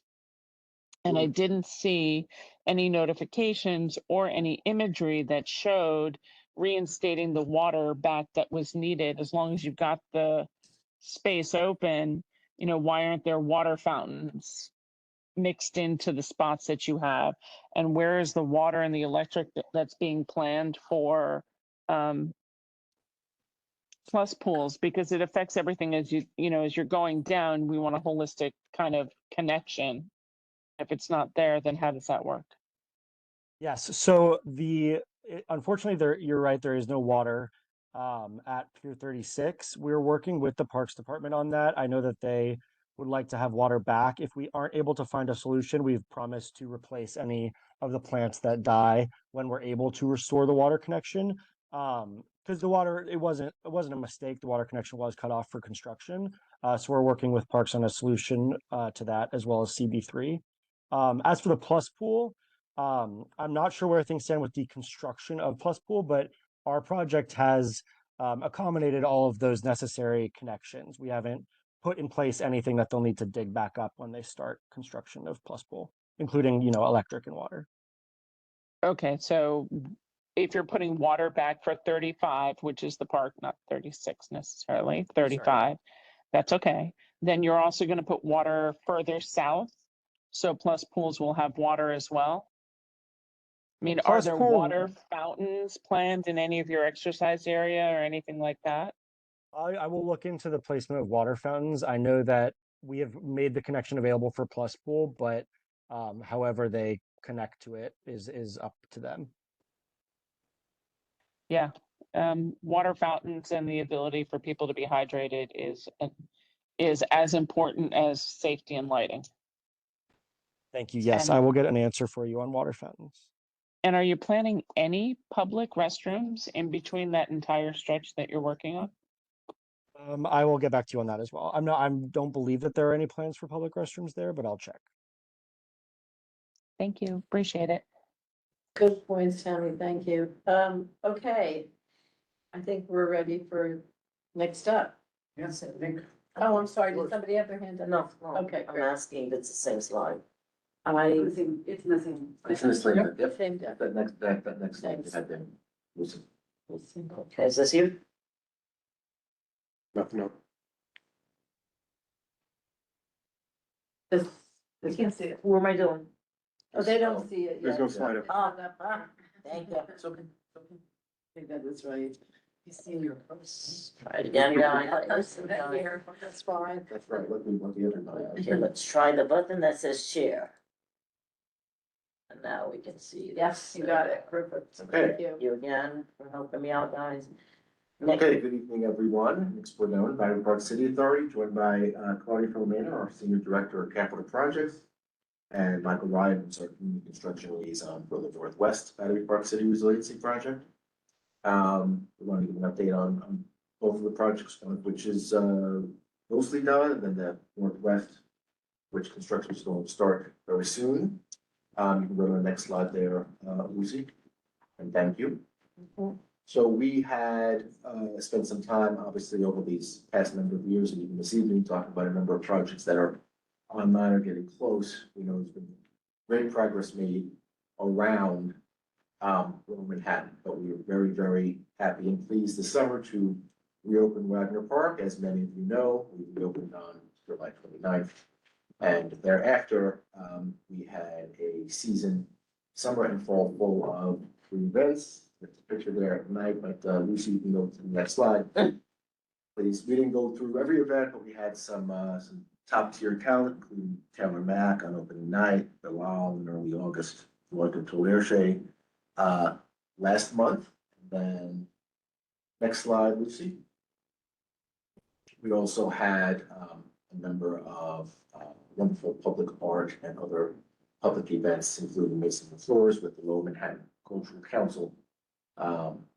Replacement of the public art that had been moved out is now replaced in the new Wagner Park, Resonating Bodies and Eyes.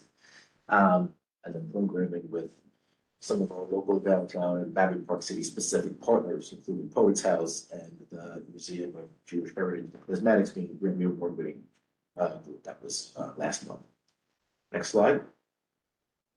So we have, so Wagner Park is the portion of the project that most people associate with the South Battery Park City Resiliency Project. Overall, there are other parts of it, the final portion of it, which includes, this came up earlier, PRA Plaza and the Battery. That work is still underway. We have, as it turns out, built in bi-monthly project updates to the community board.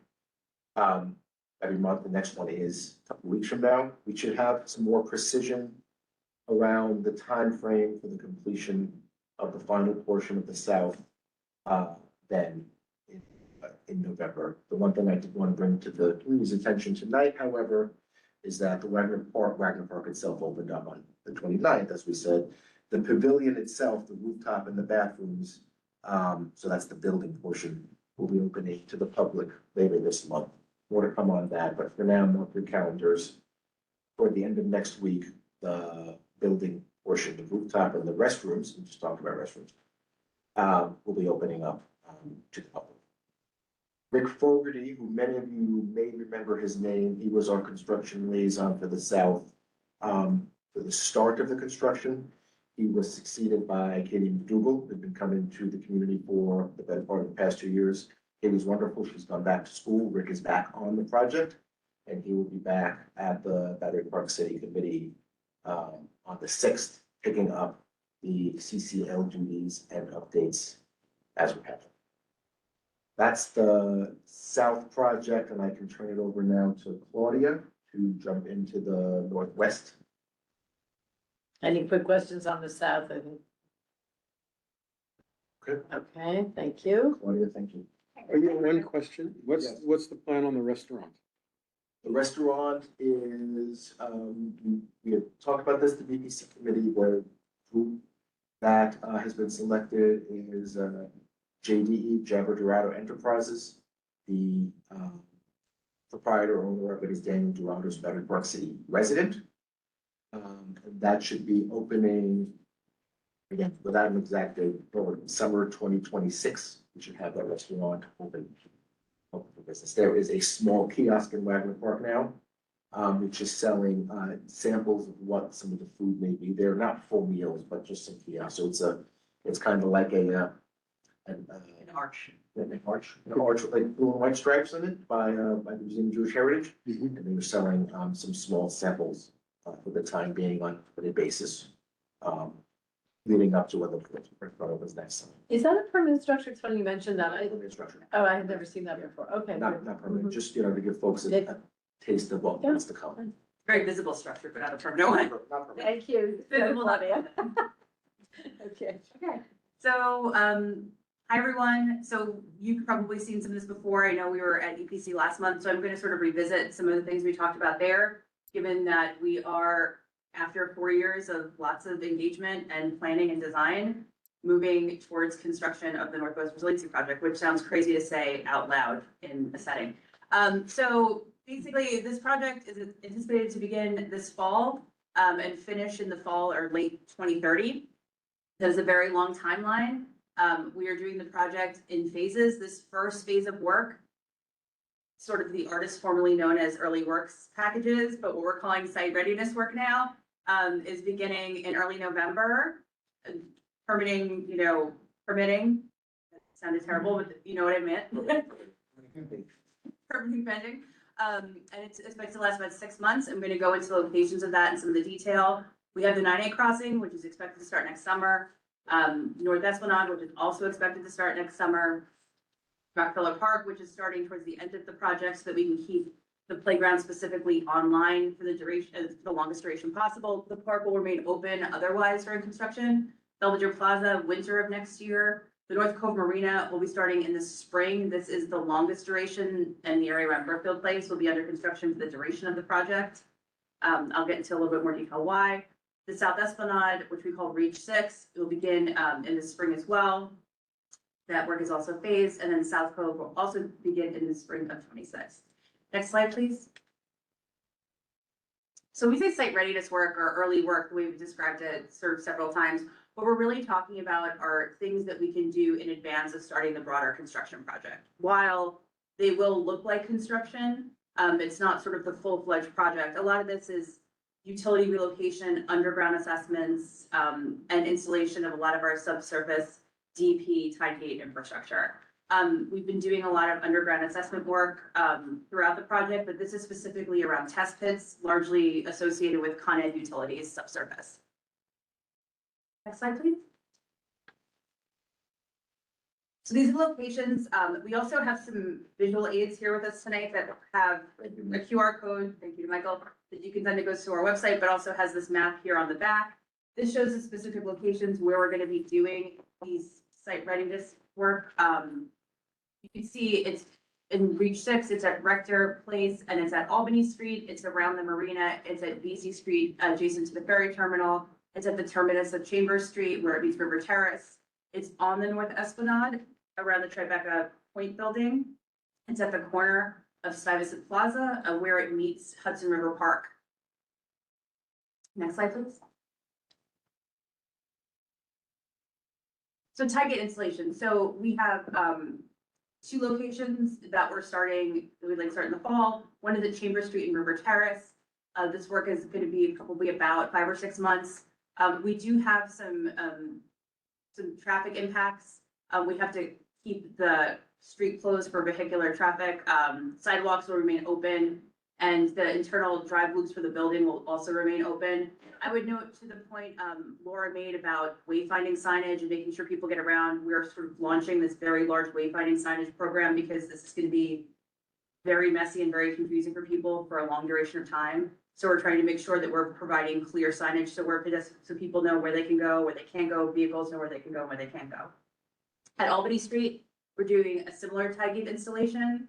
Pedestrian access to the Esplanade is maintained. I think previously we had said that we would actually not be able to maintain that pedestrian access there, but we were able to do that. This will require the de-accessioning of the upper room, which we've talked about publicly. Nick is gonna give a little bit of update on that after I present. Traffic flow is gonna be, pedestrian-wise, is gonna be routed from the upper Esplanade to the lower Esplanade as much as possible. We want to keep people out of the construction adjacent areas.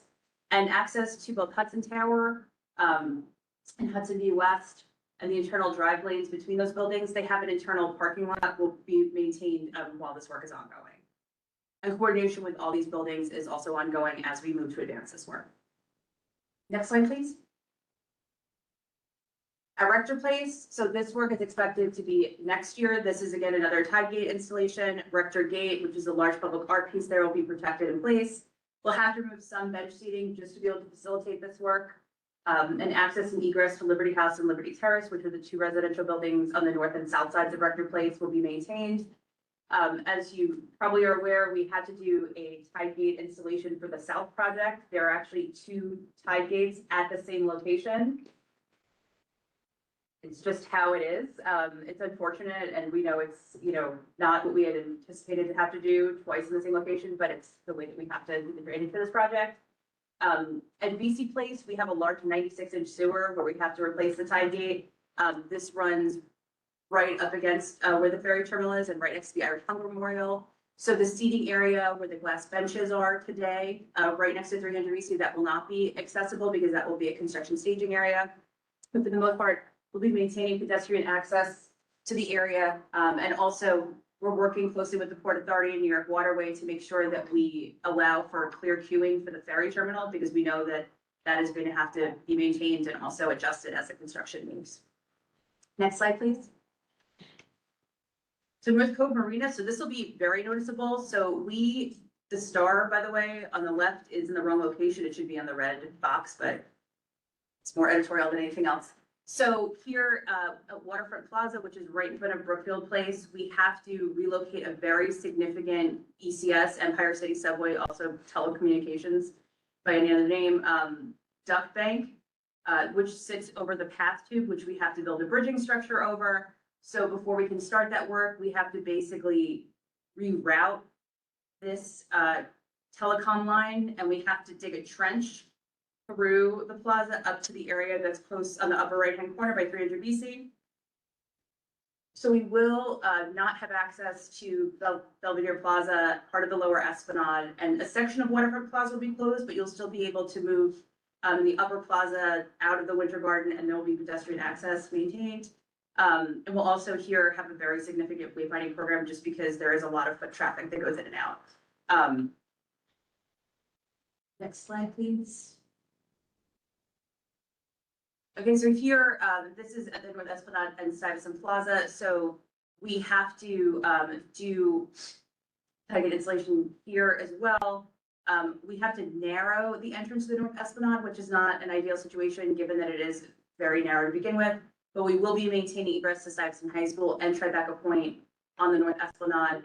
At the Stuyvesant High School Plaza, which is a large plaza where the Tribeca Bridge is, but closer to Hudson River Park, we have to also do a tide gate installation. We are still working on scheduling a start date in close coordination with Hudson River Park and City and State DOT, because this requires nighttime closures of the southbound traffic lane of Route 9A.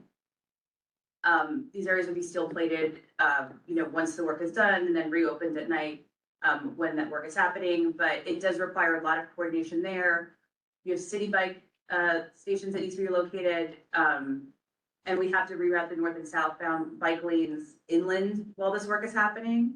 But we'll still be able to maintain access to Tribeca Bridge, Stuyvesant, and Hudson River Park. So we are working on this pretty diligently with Hudson River Park and City and State DOT to make sure we're being as least impactful as possible, given that this is complicated work in a very tight footprint. Next slide, please. I'm going to hand this over to Nick to talk a little bit more about the Yes. upper room and maybe doing. Okay, thank you, Claudia. So as we discussed a number of times here in this room and with the community at large, the upper room, which is a treasured piece of public art at the end of Albany Street, that's between Gateway Plaza and the Hudson Tower. It's not able to remain, given the work that needs to be done underneath the street for installation of the Tide Gate Chamber. All the other public art in Battery Park City is either going to be protected and sheltered in place, and or in the case of some of the Scott Burton tables and furniture in Waterfront Plaza, relocated to other parts of Battery Park City. In as much as the upper room cannot remain, and this was in our FES, and other places, we are hosting a community farewell celebration on this Thursday. You've seen ads in the broadsheet starting today and the rest of the week. There'll be some light refreshments and music and some community reflection. It's a free event, and we invite everyone to attend this Thursday. For those who want to be there, obviously the one here, anyone else who would want to come, welcome to come and share those memories with us and with your neighbors. So we want to make sure we had an opportunity to share that out this evening as well. And Nick, I'm just going to say that we have a meeting that night. okay, this is before that. 4 to 6. 4 to 6, Deb. Okay. And we also, and yes, and so I would just say we have some flyers that we've left here. We would love the board to help us get these out. We have business cards with our QR codes for people who want more information about the project. We've been doing, and Michael in particular has been doing, lots of community outreach to all the buildings in the neighborhood. We've been flyering everywhere. Michael has a bike that he rides around to try to get information out to people. We've been at community events. We're going to continue to do this and get the word out to people so people are aware what's going on and make sure that we are doing the most we can possibly do. And again, really working on this signage program at the same time to make sure people know where to go and where they can't go. And we're always going to be pivoting, I think, for the next 5 years as we try to do that. I want to ask a couple questions if we can, because the construction manager made a comment last time, which I hope you can answer. We asked very specifically about, since day one, right, when you announced that the upper room could not be saved, about the use. And to ensure this is probably a perfect example about how the community uses that space. It is the backyard space of the community. And we asked whether or not the same type of use would be allowed or be able to be worked. And the gentleman said that was a design decision as to whether or not where the tide gate moved, but based on the current design, that it was not possible. Can you comment, please, on that? I can actually. So you had, I think, brought this up, or the board had brought this up, I think when we came last LMCR, maybe we came in the spring, about this idea of having the same type of seating gathering place at Albany Street, even though the upper room could remain, because we had proposed to put the Scott Burtons there. And I think you guys were not that happy with that just because of the fact that it had been more gathering and that was maybe not a great fit. So I think we've talked about this internally, and this would be something that we would be open to looking at what's appropriate once the construction is done. I think we acknowledge that this makes a lot of sense. And it is a large space for gathering, and it has been. So I think he may not have understood that we were having those conversations, which is fair. But I think we definitely want to look at this as a place to create a new sort of opportunity for gathering, maybe not with an upper room type structure, but with other types of seating that encourage that type of gathering that happens there today. I think it's just sort of a down the road thing, not something that we're not considering. Apologies if that wasn't clear, Tammy, when our team was here. Christine. Yeah, Christine? Hey, so again, I know there's a lot that needs to be talked about. I just wanted to circle back, Nick, on when you were talking about the food in the restaurant in Wagner and about there being little bites from the actual restaurant. They're currently serving hot dogs and ice cream. So there isn't hummus. I was there this weekend. I was looking, I thought there was going to be hummus. There was going to be because he had said there's like a Mediterranean flair. It is straight up hot dogs, popcorn, and ice cream. So if you can look into that, that would be great. I don't want to distract from this, but that was what we were talking about. All right. No, yes, very, very limited menu for now. We want to make sure there's something there, but it's not the full menu will be when the restaurant opens, but. Well, a hot dog is certainly not the kind of food that he was talking about serving. Okay. Yeah. Thanks, Christine. Anybody else on the Northwest? Okay. Alice, can I, if I'm allowed, if this is the end of it, I would like to ask, based on some of the other slides that were shown, because they're different from the last time. Okay, it's fine, but it's not the end of all of the presentation because we haven't done. Let's get started. Yeah, great. Jordan is so, and it is. No, just almost 8 o'clock. Northwest. Just Northwest is the only one I'm Oh, asking. yeah. These are, we took the visuals you guys saw in September were more of like the MPT type drawings. The footprints are the same. We just did like a color blocking on top of an aerial map. They shouldn't be significantly different. Tammy, if you want to drop me a note in how they differ, I'm happy to like check with you. But we sort of just took what we'd shown in September and just made it visually like less cluttered because that was part of an MPT sort of drawing. But I'm happy to. It's not about asking afterwards. It's about the public understanding. We asked on those drawings about the trees in the birch grove, about Pump House Park, and we understood that I think every tree in Belvedere is being chopped down, but we asked about specifically about the cherry trees in Pump House and to ensure that there would not be one construction worker car parked in a space that's taken off for the use of people. And he was like, he didn't have answers. So I'm bringing it back to you because when last time they said he didn't have answers, this is the time that the answers should be here. Well, I apologize. I wasn't here in September. So if you want to send a note with the questions that you have, I will follow up on them personally for you. But I wasn't here in September, so I can't speak to what the questions you guys raised because I was on vacation. But I mean, I'm happy to follow up on those. I know that we don't want personal construction and we don't allow personal construction vehicles on site. I can say that outright. Yes. That's not something we allow. They have to be accessory to, just in a general course of business for construction projects, they have to be accessory to the work that's going on. And in terms of the other two for Belvedere, I can tell you every tree is not coming down in Belvedere Plaza. I can tell you that as a fact. In terms of the specific trees in Pump House, I will have to check on that for you. But I can drop you a note on that specifically, but I'd have to check on the cherry trees. I don't know for certain off the top. Yeah, because an explanation as to why none of the birch grove, none of the picnic tables would be able to be open to the public during this time. Those were questions that were asked because there's very, very little public space. And so every crawled back spot is something that's positive. And then the other question was, we understood from the construction gentleman that only the paid seating along the side of the district would be left. The public seating that's there would disappear. And the same thing over by PJ Clark's, only the paid seating would be left. And so therefore, through the next whatever During construction or after? You're talking about during construction. We're talking about during, correct. I mean, afterwards, who knows what's done? What's done is done. We've seen designs. I don't think people really understand necessarily what it'll look like then, but we're talking about in the immediate 5 years for the people who are living through it. Okay. I can get back to that. I think the seating adjacent to outside of what's underneath the overhangs for the district and for PJ Clark's can stay because of the fact that it's outside the limit of work. I think those other public seating, which you're talking about the area between what is now the limits of the upper esplanade, the tree line, those tables that are put out by Brookfield, those can't remain because they're in the limits of work, but I will reconfirm that for you. Does that That's mean why they're not. all, and does that mean all the trees in the upper esplanade are also going?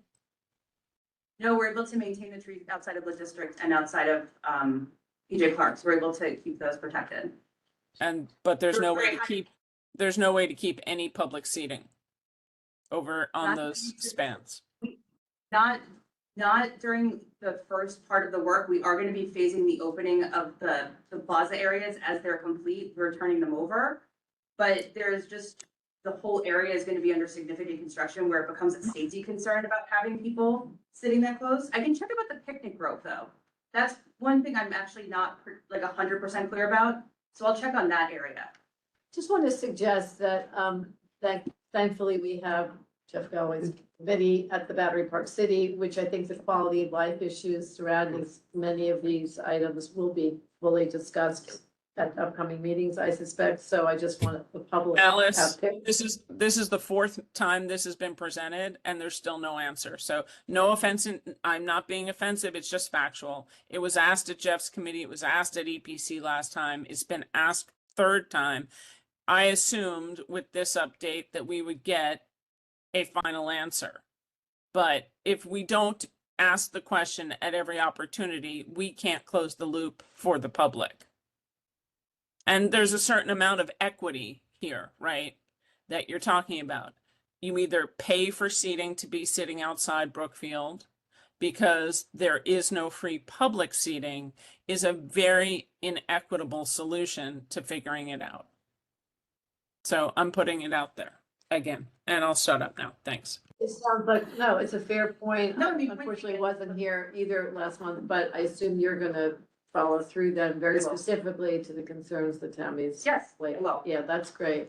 Okay. Alice, Whoa, hang on a second. I've got Jeff here and then I will have, yeah, Christine. Go ahead, Jeff. Yeah, I think part of the lack of clarity is we know generally where the work is being performed, but we don't have like a line where it's open or it's closed. I mean, somebody's probably not gonna want to sit at a picnic table where they're digging with heavy equipment 5 feet away, but maybe 15 feet away is tolerable. I mean, there is soundproofing going on. And so I think to the extent that you can get some clarity on, and this is something that's going to be rolling throughout the production, construction process, is that on, you know, for the next 90 days, What's available. this is what's available and what's not. And these schematic diagrams are useful, but they imply that lots of things are closed and it's actually unclear whether outside of the pink it's really open or available. Right, and how or much not. is actually available, how much is navigable. Okay, I mean, that's actually a very fair point, and I think we have different diagrams that probably show that, but again, like, maybe we just need to work with our team to simplify them, so when we're presenting people, they're not like, well, what's that over there? Because I thought that, Take notes. but I think that also like some of the MPT type ones that we showed last month, they're a little like, there's lots of boxes and call outs, which are not helpful to people either. Yeah, So I think we yeah. have to strike a balance in how we do it. So I think we'll, again, as we're working on this like broader signage, like we need to figure out how we communicate it clearly to people.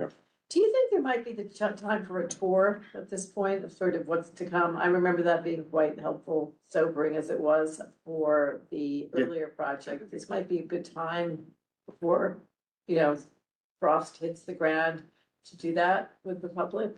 You know, just a thought, like, you know, to tour through what some of these sort of. You talked about it. I know that you brought it up. We have, just because we're getting into like a season where it's like not always the best conditions for us, but we do have these, this 360 view that we are launching. So we have a map with locations up and down the project where you scan a QR and you take your phone and you can actually see like a 360 view of what the future condition looks like. We have heard about, you know, people wanting tours, but it's going to be very challenging given where the work is happening to try to bring people through. I think what we can do is take it back and see if it's something that I would ask, I think we've asked it a lot, of my understanding. Tammy. we've given like a lot, I mean, we've given a lot of tours for certain on this project. It's just a question of like, there may be areas that we will not be able to go through and people will have to understand that if we are.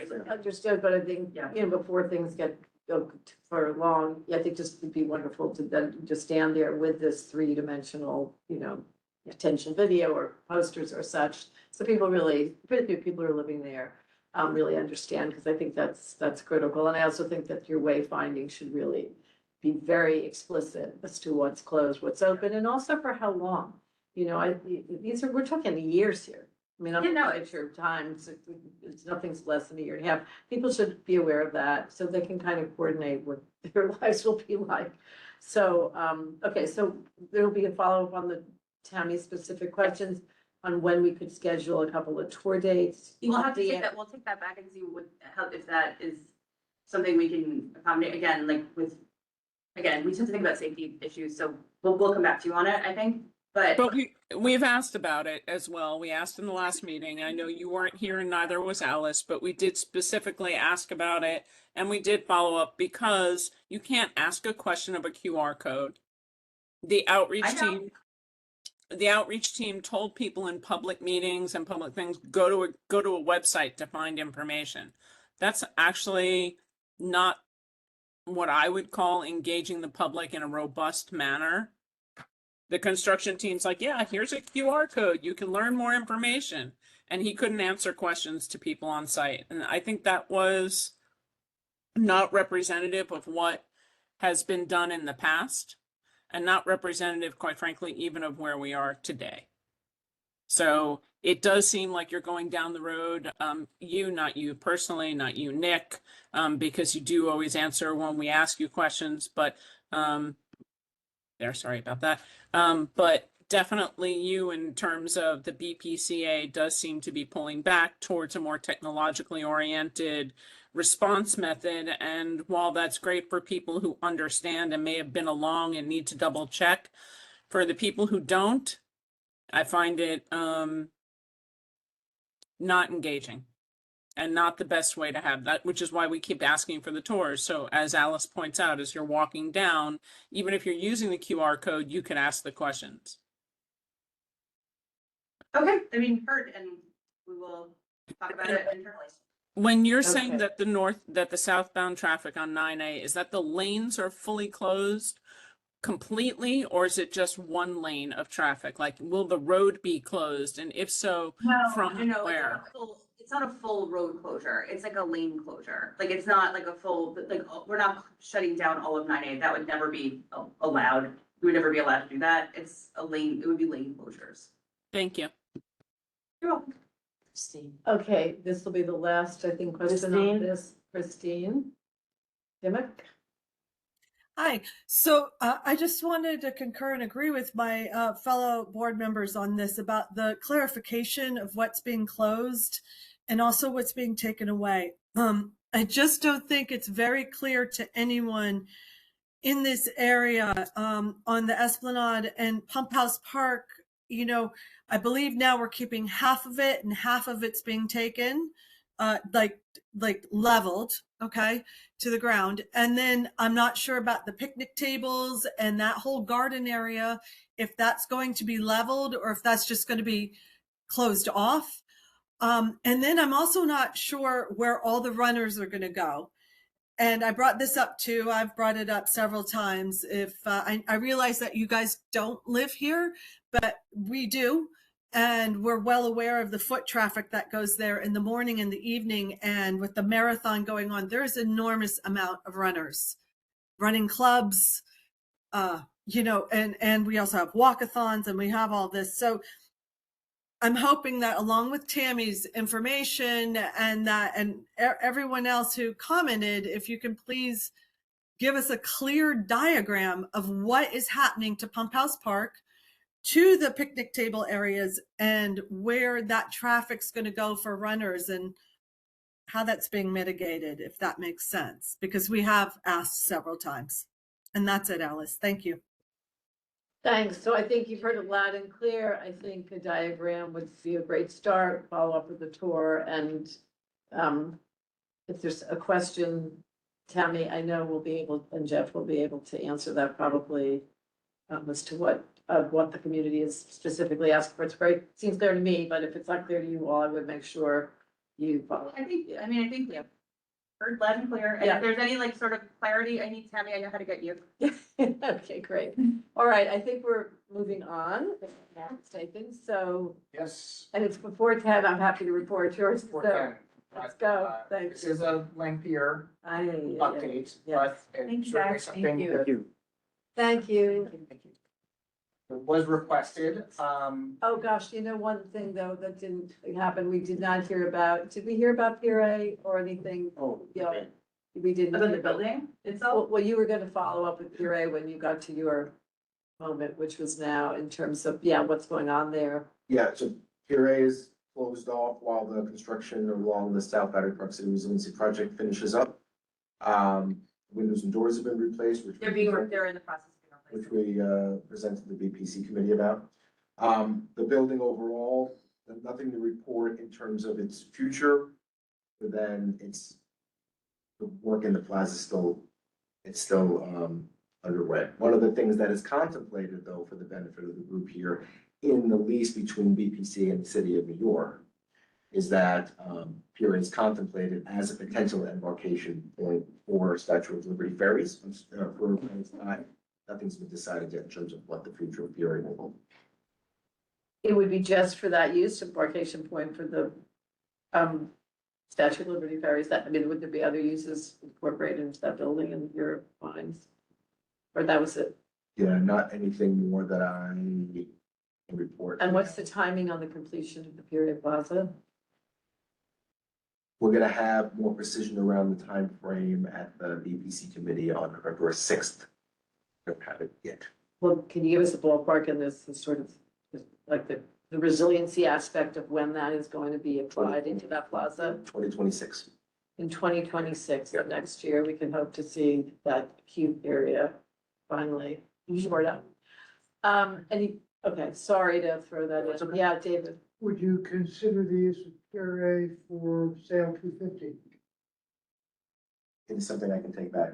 It's not something I can. Yeah, but I mean, they're gonna be a whole lot It's gonna be more a big- disposed, it's gonna be a big- and they're gonna need a place to stay, It'll yeah. be a big deal for the 250th anniversary, which is another reason, by the way, we are so keen on, as I'm sure partners at the city are, trying to get this work done as quickly as possible for the 250th anniversary of the country. So, Good amount, a lot of nice coastline. beautiful. Okay, so you'll follow up with more detail at the Park City Committee Yes. next month. Okay. Now I think. Are you presenting or Harris? So I think actually Harrison presenting, I know that Rachel, so do the first 4 slides, yeah, if we could give it to Harrison. We have Okay. others online, Alexis So online. Rachel, you're doing these first comments on. Rachel, do the Thank first. you, Nick. Go ahead. Oh, yeah. Thank you. Yeah, take care. Next slide. Yeah. Okay. So we're here to talk about Friday Support. My name is Rachel Aronson. I'm a vice president in neighborhood strategies. I'm joined online by a deep bench of additional folks, including Alexis Taylor and Sweetie, and then folks from the consulting team. I believe it's Harrison from Arcadis and Emily from MNLA. I'm going to quickly go through our outreach updates, and then we'll hand it over to the consultants to go more in depth technical presentation on the Southern Buy-in. I'm gonna do the same thing I've done earlier now that we're at 8:10, which is please avoid, you don't have to bring us up to date with things we know. Great, I will Just- freeze through these. Yes. Okay, thanks. Yes, and so much of this should be familiar. You can keep going through. Many of you were at these events. Starting quickly, just a recap of the Southern Tie-in Public Workshop. Just keep going through. Should be a text-heavy one. So we held a workshop in July about the Southern Tie-in. The content we're going to go through, we'll build on that information we shared there. It was really well attended. There were 85 people there. And again, the point was really to talk about the Southern Tie-in, the alignment and the technical studies that led us there. Go on to the next one. The next thing that we want to highlight is our pop-up exhibit and just the general engagement campaign we did over the summer and fall. Move the next slide.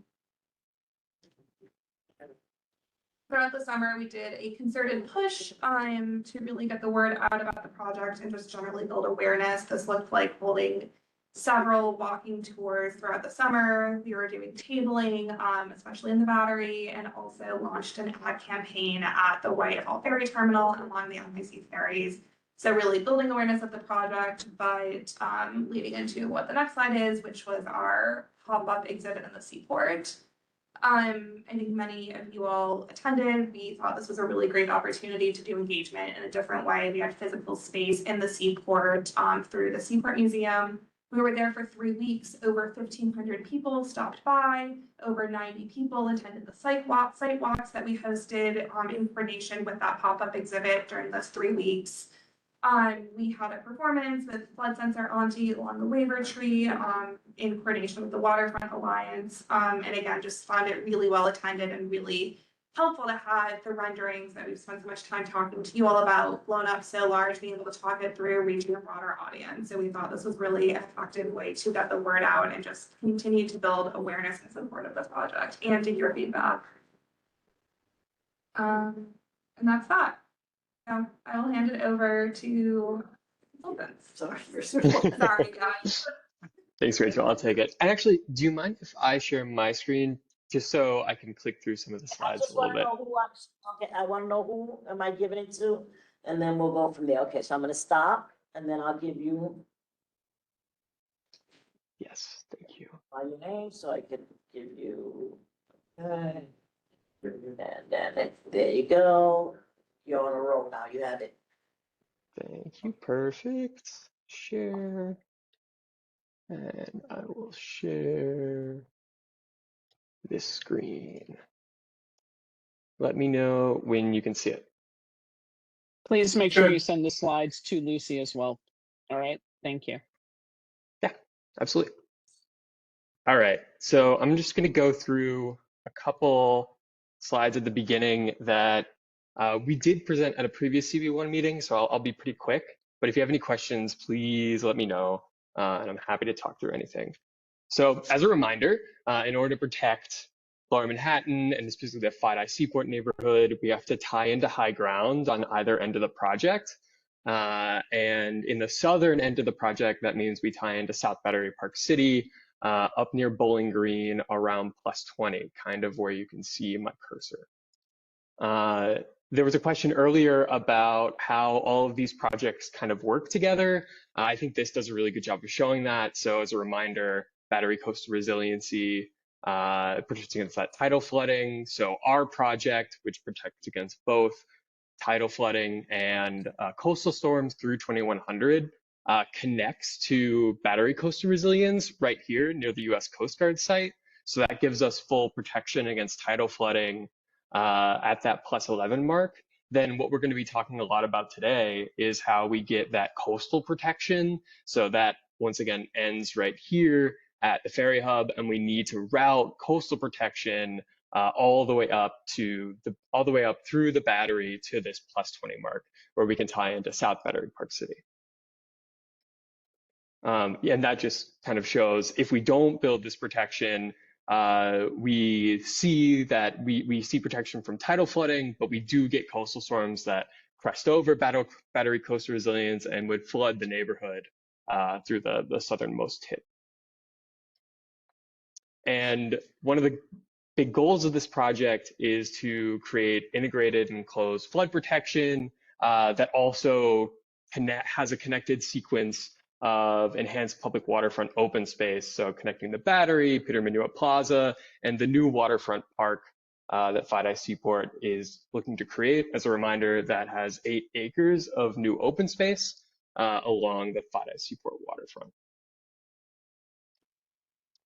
And then just to cap off the existing conditions, as all of you know, this area is extremely complex. So not only do we have a lot of really important parks, buildings, and structures and beloved community assets like the carousel right here, we also have multiple historic buildings along this waterfront.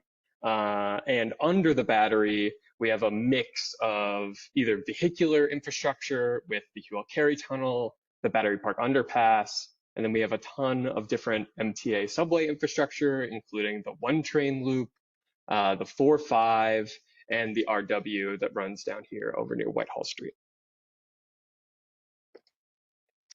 So I'm an engineer, so I'll talk quickly about how we create closed and connected flood protection. We do it using kind of 3 typologies of flood defense infrastructure, going from top to bottom. You guys are very well acquainted with what a flood wall is. Same with floodgates. So I'll just quickly remind you what a bridging structure is.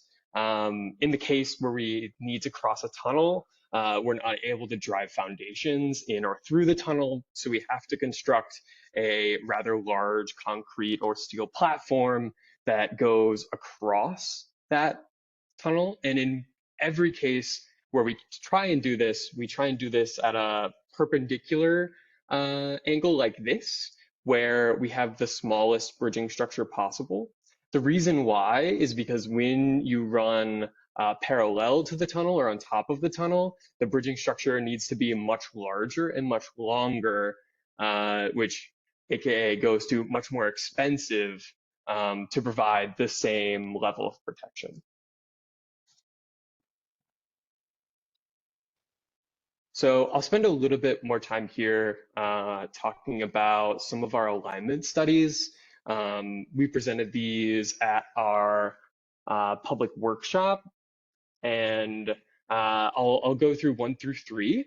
So we looked at 2 alignments, alignment 1 and 2, that ran along State Street, either on the city side or on the battery side. We also studied an alignment that kind of is routed through the park that goes between the Hugh L. Carey Tunnel and the 1 train loop located here. We also looked at 2 alignments, but decided to discard them. So first, we looked at how could we kind of route around the Battery Playscape as a way to get to State Street. But this alignment wasn't pursued because it has a lot of different conflicts with the Battery Park Underpass, the 1 train loop, all the way to get to State Street. And then the second alignment that we didn't look at was the Whitehall Street alignment, where we follow that same path. We run up State Street and then we run along Whitehall Street. The reason why this one wasn't pursued is A, it leaves 3 city blocks still vulnerable to future coastal storms. And also there are a lot of technical feasibility issues related to the distance between kind of like the Whitehall Street station that runs under the street and the foundations for the nearby buildings. So what I will say about the 3 alignments that we studied is they all leave some part of the battery exposed to flooding. So in any case, we're always thinking about how flood protection would be coupled with resilient park improvements. So I'll go through kind of what each of these would look and feel like, and I'll end with our technical recommendation that we've moved forward with. So first is alignment 1.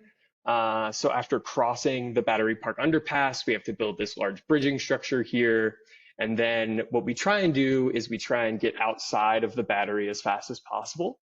In order to do that, we have to cross the 1 train for the first time here near the carousel. Then we cross the 1 train again, and then the 4-5 up here to get to State Street. And then we hug most of these buildings to get along State Street going to Bowling Green. Now, there is a conflict up here again with the Bowling Green station, so we would likely have to build a bridging structure that would span that or reconstruct the top of the station. All of this would be exposed wall. There isn't enough space in order to bury this wall with any kind of like landscape features. We'd also have to include multiple gates, including very large gates over subway tunnels on State Street. So all in all, this alignment had a very high technical risk and very high transit impacts. And then when we did the cost estimate to understand, rough order of magnitude, we found that it was around $2.5 billion to kind of build and replace all of this infrastructure. So an example of what this would look like, we're at State Street and we're looking up past the Smithsonian. You'd have to construct this wall on the existing sidewalk. You'd lose most of the sidewalk width, and you have a lot of different conflicts with the historic building's foundations.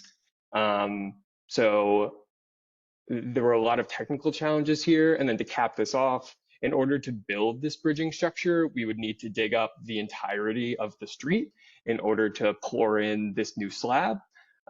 So we'd also lose trees on the other side of State Street in the Battery in order to even route this way. So I'll talk about alignment 2. This is the case where we cross from the ferry terminal. Again, we're routed up to State Street, crossing the 1 train, the 4-5 here. Then we try and stay on the Battery side. In this case, we actually are on top of subway infrastructure for the entirety of the alignment to get up to Bowling Green. So again, this looks like a lot of exposed wall, an extremely large bridging structure. It's about twice the size of the last one. So you end up getting a lot of the same transit impacts, a lot of the same reconstruction, so very high technical risk, and still over that $2.5, almost $3 billion number. And then our last alignment that we looked at, sorry, I'll talk through this one real quick. So in this case, you get kind of the walling off the park condition, where you have a 12-foot high wall that gets constructed all the way around the park. And you'd have to take out all of the surrounding trees in order to put those foundations in. And then the third alignment that we studied, and this is the one that we recommend, crosses the Battery Park underpass, and then it kind of goes straight through the park, kind of weaving between the Hewell Carey Tunnel and the subway tunnel. This way, we're able to avoid building those like really costly and expensive bridging structures and doing any tunnel reconstruction. The lights just turned off on me in the office. Sorry about that. Once we connect to the South Battery Park City project, we're actually able to drop our design flood elevation very significantly because we don't have to worry about wave action. Basically, both of these projects would protect against waves during our design flood event. So we have a small tieback here that protects us in the case of overtopping. And in this project, in this alignment, you have actually the greatest opportunity to fully bury the flood wall. That way, you don't just have this exposed wall that runs alongside the street, alongside the park. You can actually have a fully buried, something that looks more like a landform or like a berm that would go through the park. And when we did our cost estimate, this was significantly cheaper and had far fewer transit impacts. So it was much closer to $700 million. Remember where the other ones were above $2 billion. So the economic case was pretty clear. So when we look at these 3 alignments, 1 and 2 have pretty extreme challenges due to technical feasibility, impacts to the park, impacts to the surrounding neighborhood. They have really low integration opportunities to the public realm, and also they have very, very high costs. While our third alignment that we recommended to move forward with is much more technically feasible. It has a lower impact to critical infrastructure, including tunnels, and was the lowest cost out of all of them. So I understand that was quick. That was a lot of information very quickly. I can take questions now if you have questions about this. I'll give it over to Emily if we can start talking through the concept design. Christine and Laura. Yeah, I have one question. This is like gonna take, this could be obviously 2 hours or more of on it, but one thing that I would love to see is the analysis of what it would have meant to simply, if you will, waterproof the buildings, the 3 buildings that are right there at the park's edge. Like, did that get discussed? Like the sort of the idea, like I think it's a very unconvincing argument in alignment 1 to say that you couldn't You can't fit it on the sidewalk. You make a bigger sidewalk, take away a lane of parking on that. Right there, so get rid of the parking, and you have a bigger sidewalk, and you then use that area to simply, allow for the buildings on this side of the street to be protected, and you're up against Bowling Green. Can't you do anything with that park against the Battery that allows for just all of this? This is an extraordinarily impactful project with great cost. I'm just wondering, I know it's probably a dumb question, but I would love to have seen the analysis of that, which I assume was done early on, of what it would have meant to do like what BIDI does, which is they're pulling out, temporary measures during periods of flood that, presumably protect a lot of those buildings in that area, that are in fact more acutely vulnerable than these. So this is the one thing that's unclear. I don't want to have a whole discussion about it because I know it's late, but maybe if you could offer up the analysis and drawings that indicated that's just not possible, or how that decision was made in a 1-minute summary, that would be helpful. Otherwise, I'm happy to take it offline. But I think and I've been asked this question, by the way, by numerous people after the meeting over, I guess it was in the summer. So that's my question, but I don't know if that can be answered now. Probably not. Yeah, Alexis, do you want to speak to kind of like project goals for a fully passive system that protects the neighborhood? If Alexis is still on. Just why those three buildings, the Smithsonian building and the two next to it, couldn't have simply received passive or whatever, a system. Are those the only three buildings at risk for this project? Absolutely not. No. And so I think that's maybe some of the confusion here. And I guess we need to see, I would love to see that plan as to where the flood line is and how this decision was made. I think this is a good Yeah. graphic. Sure, the wall presents itself in front of those three buildings, but it protects a series of buildings all behind it. And, I think there's certainly a mountain of data that we could pull on truly what is protected by the Southern Tieback. The Southern Tieback is an essential piece. I would say, in the same way that flood protection doesn't work without the kind of drainage components that we talk about, it also doesn't work.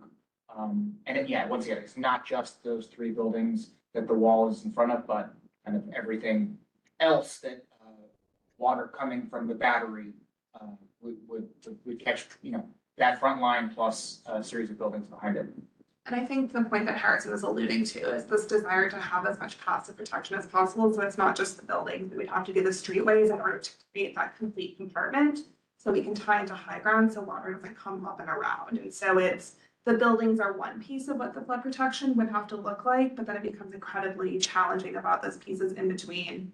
And the more passive the system is, the more reliable it is. So that's the high level answer, but I think Harrison, I don't know if there's more of an engineering answer, or we can follow up on that. Yeah, I'd like to follow up. I think it would be really helpful for the folks to see, exactly where the flood line is, exactly how these decisions were made, when they were made, what are the elevation points in that area. I know we see a lot of the FIDI Seaport Master Plan, but we've rarely seen that area, except for these three alignments that were just shown to us over the course of the last few months. So we'll leave it at that. Actually, Alice, having worked on the Big U, I can address some of this, which is all the parts of the bottom of the U of Lower Manhattan that are landfill are in the floodplain. So it's really not just about protecting a few buildings. It's about tying in to what's going up the east side so that the whole financial district is protected.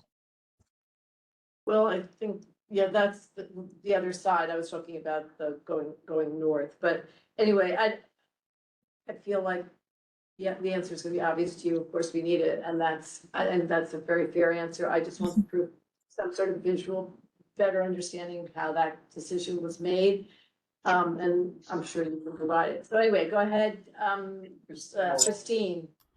Hey, thanks, Alice. So I appreciate, Alice, you being an architect and everyone knowing about this, but I'm a little bit confused. Harrison, can you explain, and thank you for all of this.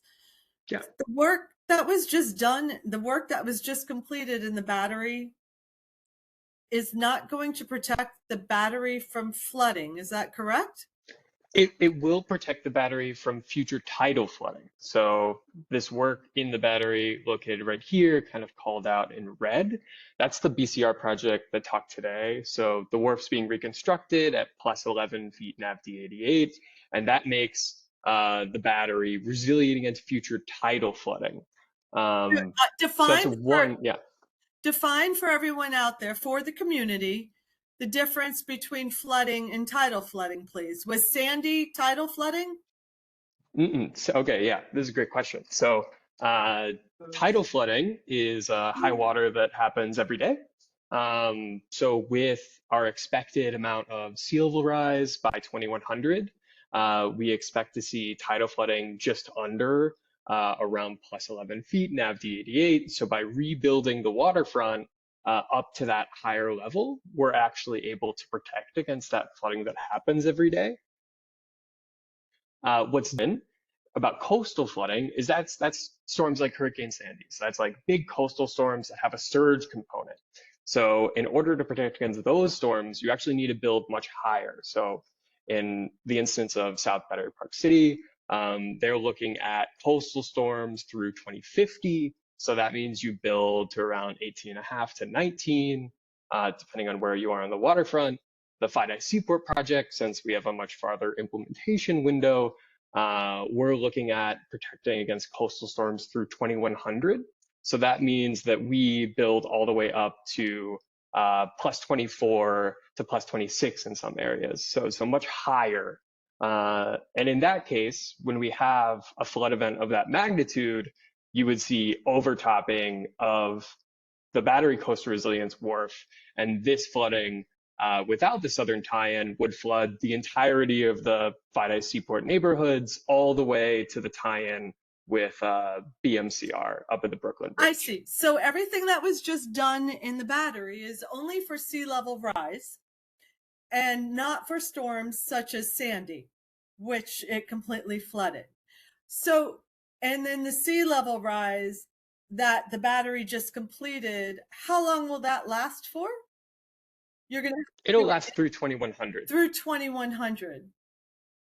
Okay, Yeah. so help me with that. What, that's 75 years?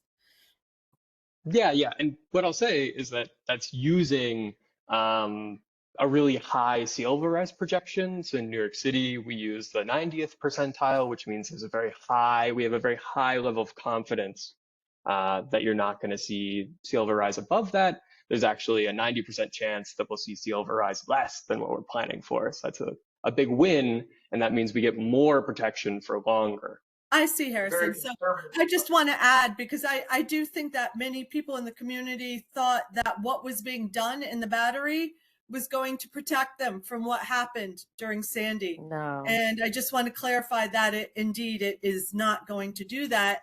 And what you're talking about tonight is supposed to protect people from Sandy. Is that correct? For specifically the FiDi and Seaport neighborhoods, yes. So the work that's in the battery that South Battery Park City is doing, that's their kind of southern tie-in, if you want to think about it that way. And that's what closes their compartment from coastal flooding. So that, So the work being done in Battery Park City as well is just for sea level rise and not for hurricane flooding, right? No. In this case, no. It's for both. So there's tidal flooding protection, but there's also the coastal flooding protection, and that's why it has this tie-in that goes into the berm in the battery. I see. Kind of where my cursor is. Thank you, Harrison. You've been very helpful. Thank you. Absolutely. Thank you for the questions. Can I ask a question, Alice? Sure, Laura. Yeah. Thank you. So on your preferred scheme, can you go back to that image, please? Absolutely. Yeah, so I think it's really critical to continue that upland berm, that landform on top of the ferry building that you are showing there, because what we want in Lower Manhattan is we want continuous green. We need as much open space as we can. So the idea that you would invest in that big ferry terminal and not take advantage of the roof and the spectacular views would be really a waste. And when we worked on the Big U, and Arcadis was on our team along with Big, we were showing really continuing the greensward, sweeping it up on top of that to get an extra acre or so of public space, and then continuing that around along the East River. So Yeah. I just think that's a really critical move, and it doesn't cost that much more to make a green landscape on top of a roof.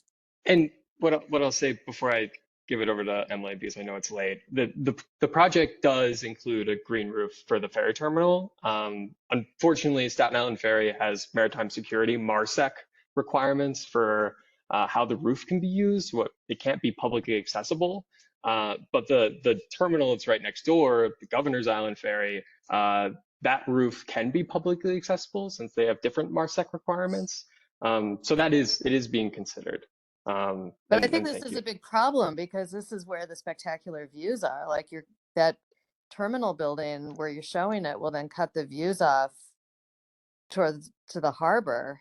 I mean, I don't know. Isn't there some way to harden the building? It just seems like to have to, not have that critical location available to the public is a shame.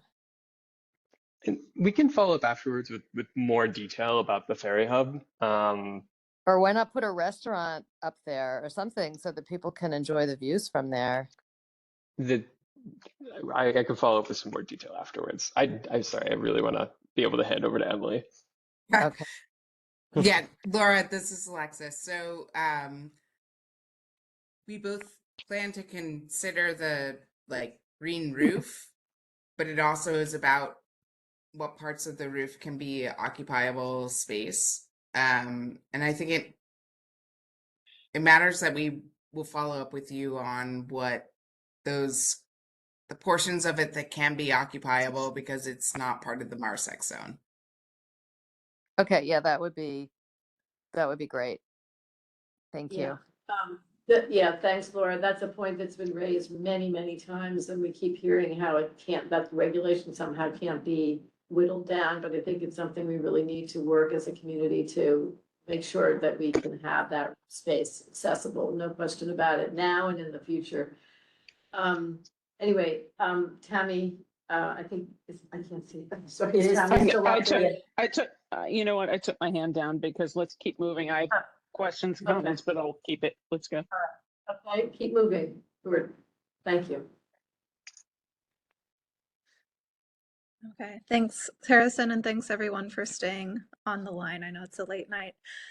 So then the last section we'll look at here is looking at taking that recommended alignment that Harrison went over, one that goes through the battery, and how can we develop that alignment into a concept level design for the park. You can go ahead and advance the slide. One thing we've been doing is a series of stakeholder outreach from last winter through this summer that included engagement with our agency stakeholders, with our CCLM group, public events like tabling in the battery and the public workshop that happened over the summer. And so we've been gathering input from all these stakeholders on what's working in the park today, what do people want to see in the future, to feed that into this concept design. And the other reminder here is, what does this concept level design mean? What are we designing now in this phase of the project, and what will be further designed in future phases? So at this current phase, we call this about a 10 to 15% design for the open space. This gives us that conceptual alignment for the flood protection itself and the infrastructure so that the engineers can begin to continue to design the hard infrastructure itself. It helps us establish our technical constraints and our feasibility criteria and assess those different alternatives that Harrison walked through. We establish our open space goals and priorities, and again, that's includes input from all of you and the stakeholders we've met with. And it gives us a sort of conceptual footprint for new landform and major earthwork in the park. We also established our conceptual circulation and programming ideas and conceptual level costing and implementation.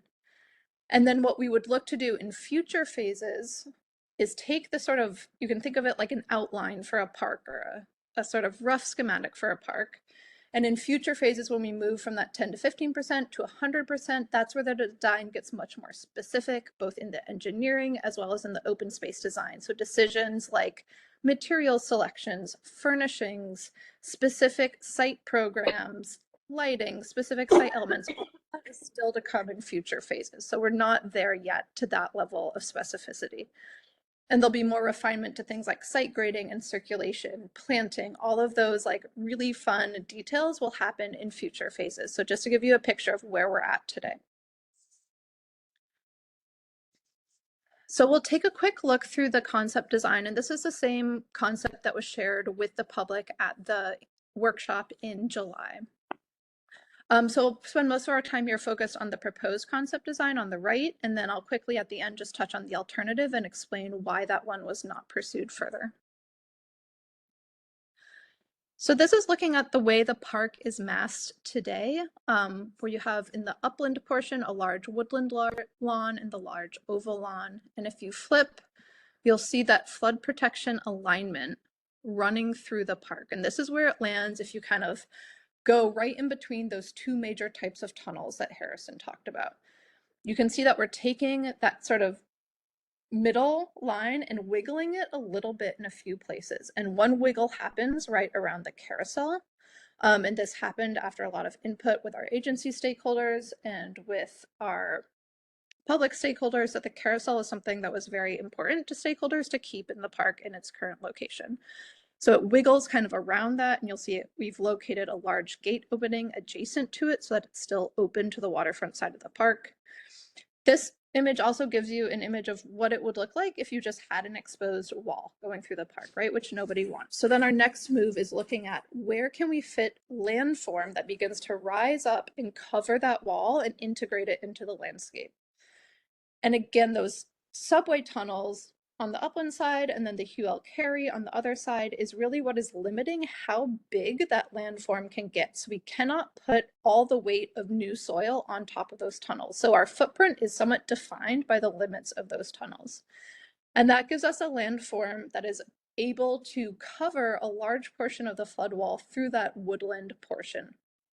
When the tunnels start to get closer together up towards the connection to South Battery, Park City, and Bowling Green, we have less space for landform, and there really isn't enough space anymore between those two tunnels to berm up and over. So that's why we have a plaza and more level open space with open gates at that end. And I'll just say, so the landform at its highest point at that top of that hill, you'd be standing about 15 feet taller than where you are today. So that's about a 1 floor, 1 story height.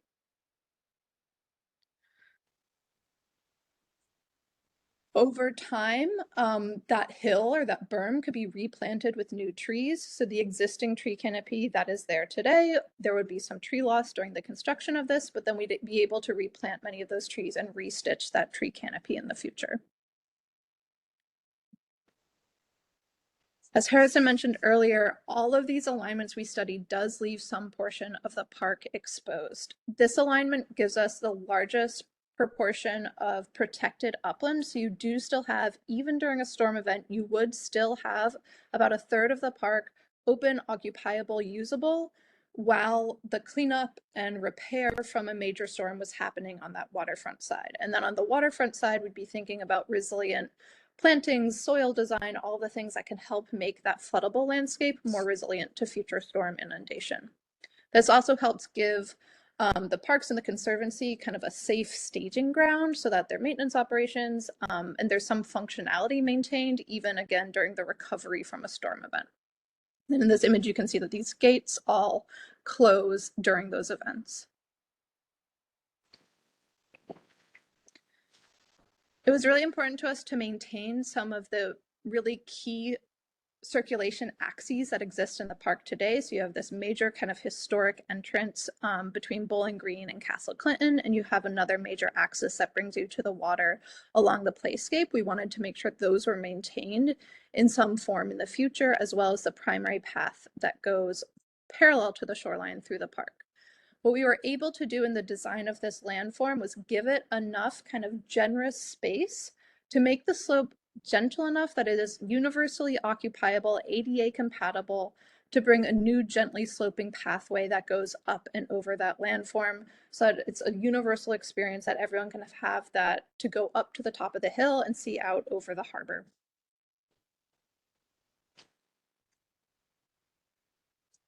And then this sort of highlights the portions of the park that would be touched in some capacity by this design. So this entry sequence to from Bowling Green to Castle Clinton, we have sort of a reimagined oval lawn. Keeping that in some capacity as a level programmable space is really important to the way the park functions today. And then you have that kind of new experience of what we're labeled here as the landform lawn, which is a sloped lawn that in summer can be used for looking out over the harbor, for gatherings like movies, the way like the Brooklyn Bridge Park lawn is used. In winter could hopefully be a sledding lawn. So we think having a little bit of topography in the park could actually be a really fun added experience in the future. And then a couple things that kind of we're moving around that stay the same is the urban farm stays in its existing location. And again, the sea glass carousel stays in its existing location there.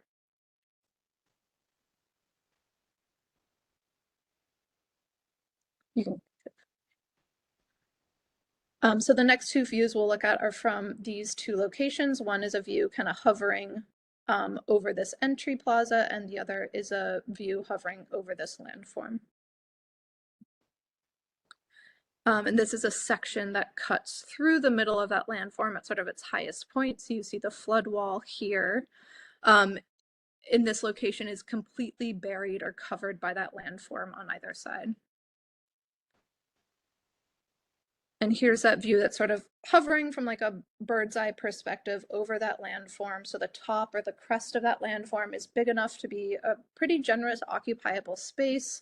Views out to the harbor, views that align with the World War II memorial, which was specifically designed to align with the Statue of Liberty. So you're going to get views kind of through that monument in the way it was intentionally designed. And then this central pathway stays in its existing location here. And in orange, you see the flood wall as it becomes buried and sort of dives under that landform.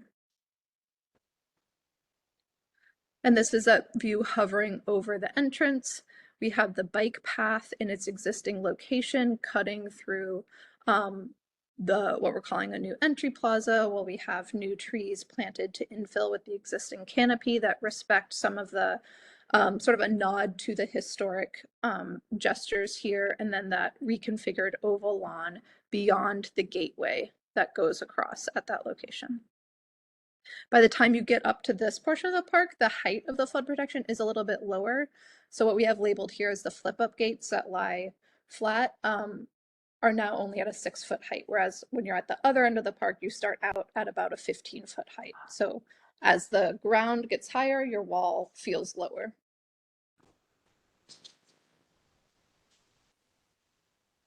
So the reasons we went with this design is really about getting some of the key circulation goals in, including that up and over circulation, and making sure that we are navigating that new landform around some really key existing features like the sea gas carousel and the urban farm. If we look, we'll just look really quickly at an image or two of the alternative study just to, okay, we don't have that. I'll just explain on this slide. The reason why the alternative was not pursued was it asked the question of what is there to be gained by moving the sea glass carousel and relocating it in order to try to cover more of the flood wall. But it was found that sort of the impacts to the park and the desire by stakeholders to keep the sea glass in the carousel didn't kind of outweigh any potential benefits of having a slightly larger landform. But happy to answer more questions about that or follow up another time about the alternative. But the sea glass carousel and your alternative, at least on the diagram I'm looking at, is still there. It's just in a different place. You didn't move it for my right. It would be relocated or reconstructed in a different, further up. Thank you. Tammy and Laura stuff. Okay, is that the end of? You want other presentations on other? you want to go? Yeah, what do you got? We are done. Before you get to that, I have 3 questions on this program. Yeah, I know, Before- I know. Okay, no, let me just ask, is the battery tie-in presentation? I was actually maybe premature, so there are actually a few more slides. Okay, so go ahead. Is it Alexis or? This one will Alexis, be- I didn't. Are you? Okay, so that's different than. Alexis? Harrison, are you doing these last ones or Alexis? I think Alexis was, but Rachel, feel free. Yeah, I can jump in. I think just the point that we're trying to make here is that conversation will come up as far as like what comes next and where are we right now in the design. And so the current design is at 30% for the flood alignment. This was really critical for us to begin steps like environmental review. But the other elements, namely topside programming, some of the design elements, that's at 10% and will continue to be refined. And so the flood footprint is really been the thrust of trying to figure out this latest stage of design, but the programming is continuing and will continue to come back and continue to iterate. Next one. I don't have control, they do. Harrison. And here's just our general timeline. And so this should be a familiar graphic, but pointing out that we are concluding this phase of design, again, having reached 30% design of the base flood infrastructure, which really critically allows us to begin the environmental review process and move along into our implementation timeline. Is this the battery tie-in portion of the? It's the entire project. It's thinking about it in its entirety. So going from the battery all the way up to the Brooklyn Bridge to close that final compartment of the Five Seaport area. Will we be discussing this Five Seaport plan tonight?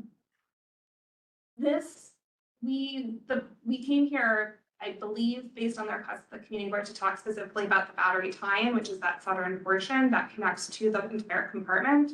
As that is part of the Five Seaport. It's the final piece of the southern tie-in for the full project. So that's the extent that we have for the Five Seaport, the southern portion of the project area. So this is not the quarterly update that originally, because that would have taken us all the way, because we had, I'm a little confused, we had a little about every, but everything between, so I'm a little confused. That is the part of Five Seaport that we focused on tonight. Yes, it's the full mile of shoreline, and so I think we've come in the past to you to talk about basically everything through the battery, and that's been the design that we've continued to focus on. And this last stage of design, our last workshop, has been focusing on the battery tie-in, which is what makes the complete compartment for the Five Seaport area. Why were we looking at the Montgomery, the Brooklyn Bridge Montgomery as part of this presentation then? Because it was for the LTR quarterly, it's part of the entire. But then we're not getting the whole part that many We people. can come back with an update on the rest of basically everything from the battery to the Brooklyn Bridge. It sounds like there's not much for us to update on that portion of the design. The focus of the design in this last stage has been how to complete that southern tie-in as a part of the Five Seaport. So this is all part of the project geography. But if there's something that we are happy to follow up. Well, I'm sure the road browse in the room and online are obvious to you that many people here are very interested in that section of the entire east side of, our district. That is not being presented tonight, and so we got the sort of north end, and then we've got the tie-in. So I guess yes to you, yes, we want you to come back. I mean, we missed a whole part of the presentation, but at 9 o'clock, I think none of us. I think, would you have preferred us to go to, because. No, I think in the future, though, we need one of those leadership meetings, because that could be more helpful, I think, in Tammy, to kind of identify what we really need to talk about, and the timing of it and each section, so that we don't have this kind of, question mark at the end. It's terrific, and I thank you, and it's a Herculean effort to have gotten us this far, don't get me wrong, but I had no idea that was how it was being structured. I apologize if I should have known that. I didn't. I know I spoke to Diana, and maybe I missed something, but I certainly didn't think that. I just have one question on the battery time. I just want to understand one thing that's always been very confusing to me is, when was this discussed? Because what was always amazing is we all arrived on one meeting one day and none of us had heard about this tie-in. We had all heard about the battery, the wharf being raised, but none of us had heard about this, probably one of the most impactful parts of this project, the whole battery being rethought. Yet this is the first time that this board is seeing it. And I just want to understand why that was never brought up before. So Like, was something that was an afterthought that wasn't part of the original plan? Or, you know, if you could just tell us why, that would be helpful. So this is Alexis? Alexis, and I'm sorry that I was not able to come off mute before, but the battery tie-in was always contemplated as part of the 2019 plan. It was contemplated as part of the Big U. So basically, like, the entire Big U always had a battery tie-in. It was what we were trying to deliberate was where it would go through the battery, but we always knew that we needed a higher level of protection in this area. Well, you knew it, but I don't think our community knew it up until very recently, if I'm not mistaken. But anyway, I just was curious if there was some reason that it was not addressed early on when we talked about the wharf being raised in the battery. That was always from 10 years ago. So it was never mentioned. I'm gonna have to contest that strongly. Yeah, all right, you may have done it. It has been mentioned. I will say that in the earlier phases of design in the master plan, it is a massive area that we spent a lot of time with you discussing the kind of other portions in the water, that kind of northern connection. And we did spend less time, but I distinctly remember a number of conversations kind of similar to the one we had on what's doing sea level rise, what's doing coastal protection. Oh, yeah. And there is no more confusing portion than the battery, because you do have to do that multi-level connection kind of in two projects, where effectively in other portions, you're able to do those two layers of protection in the same project. So it kind of bifurcates in a, Right, but these, I would say very clearly from a community standpoint, a confusing thing, but it is critical to have both of those Right. things. Second, Alice, you can will I- lose- Go ahead. you- Sorry. You'll lose the effectiveness of the project.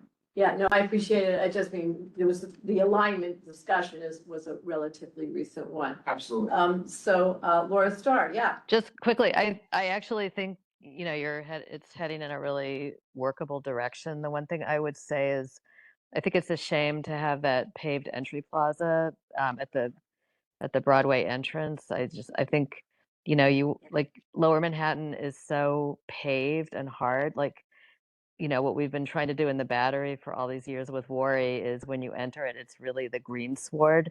And so I think that I can understand why you shrunk the oval because of the, you know, dealing with the hump. But I think the idea is to enter into the park and have green and immersive gardens. So I would just really lobby for that for those of us green starved denizens of Lower Manhattan. I'm going to take Laura's comment one step further. Actually, the park was redesigned, which was paid for with public dollars, and specifically, very specifically, to expand and create an oval lawn and get rid of exactly what you have planned. It's almost, and Emily, I think I probably pointed this out to you in the presentation in the summer. It is, if you look at what was there and where we went to, what the desire of the city, it is taking us back 40 years to a point that didn't work, to create an area that, quite frankly, I sit on the Battery Conservancy on the board. They don't want that either. That's not what the park manager, it's not what they're looking for.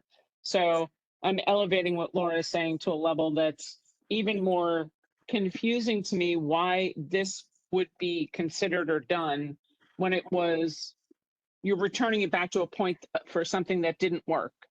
Well, I think, And- Tammy, I think what they're trying to problem solve around is this berm now that's going through the middle of the oval. So the oval, I can see I can see Laura, the design you and I don't challenge. need to, you and I don't need to design around that. They do, that's theirs, right? We just know what the needs and what the Battery Conservancy wants is more green, less concrete there. That's And definitely, all yeah. right, we don't need more places for ticket hawkers, homeless people, drug dealing, which is what all of that was. And nobody wants that anymore.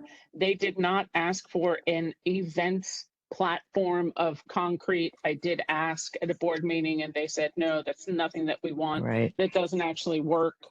they're looking for more flat, open green space because they can tent and do events. So I'm I just going think to put that where that is.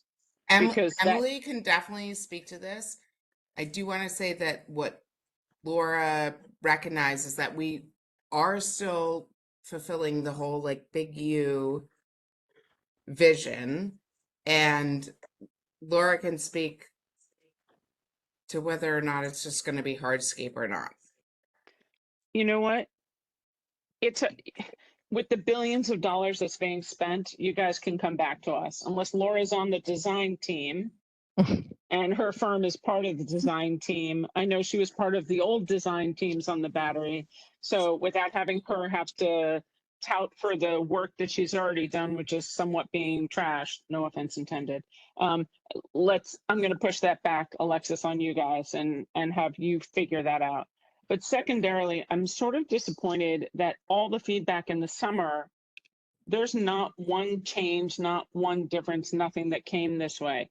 And when we talked about it, everybody said, why couldn't the building that is the Coast Guard building be used as the wall? Strengthen and support that building to, you know, again, have more open space, less wall space. So just let me get through the list so you can reply all at once.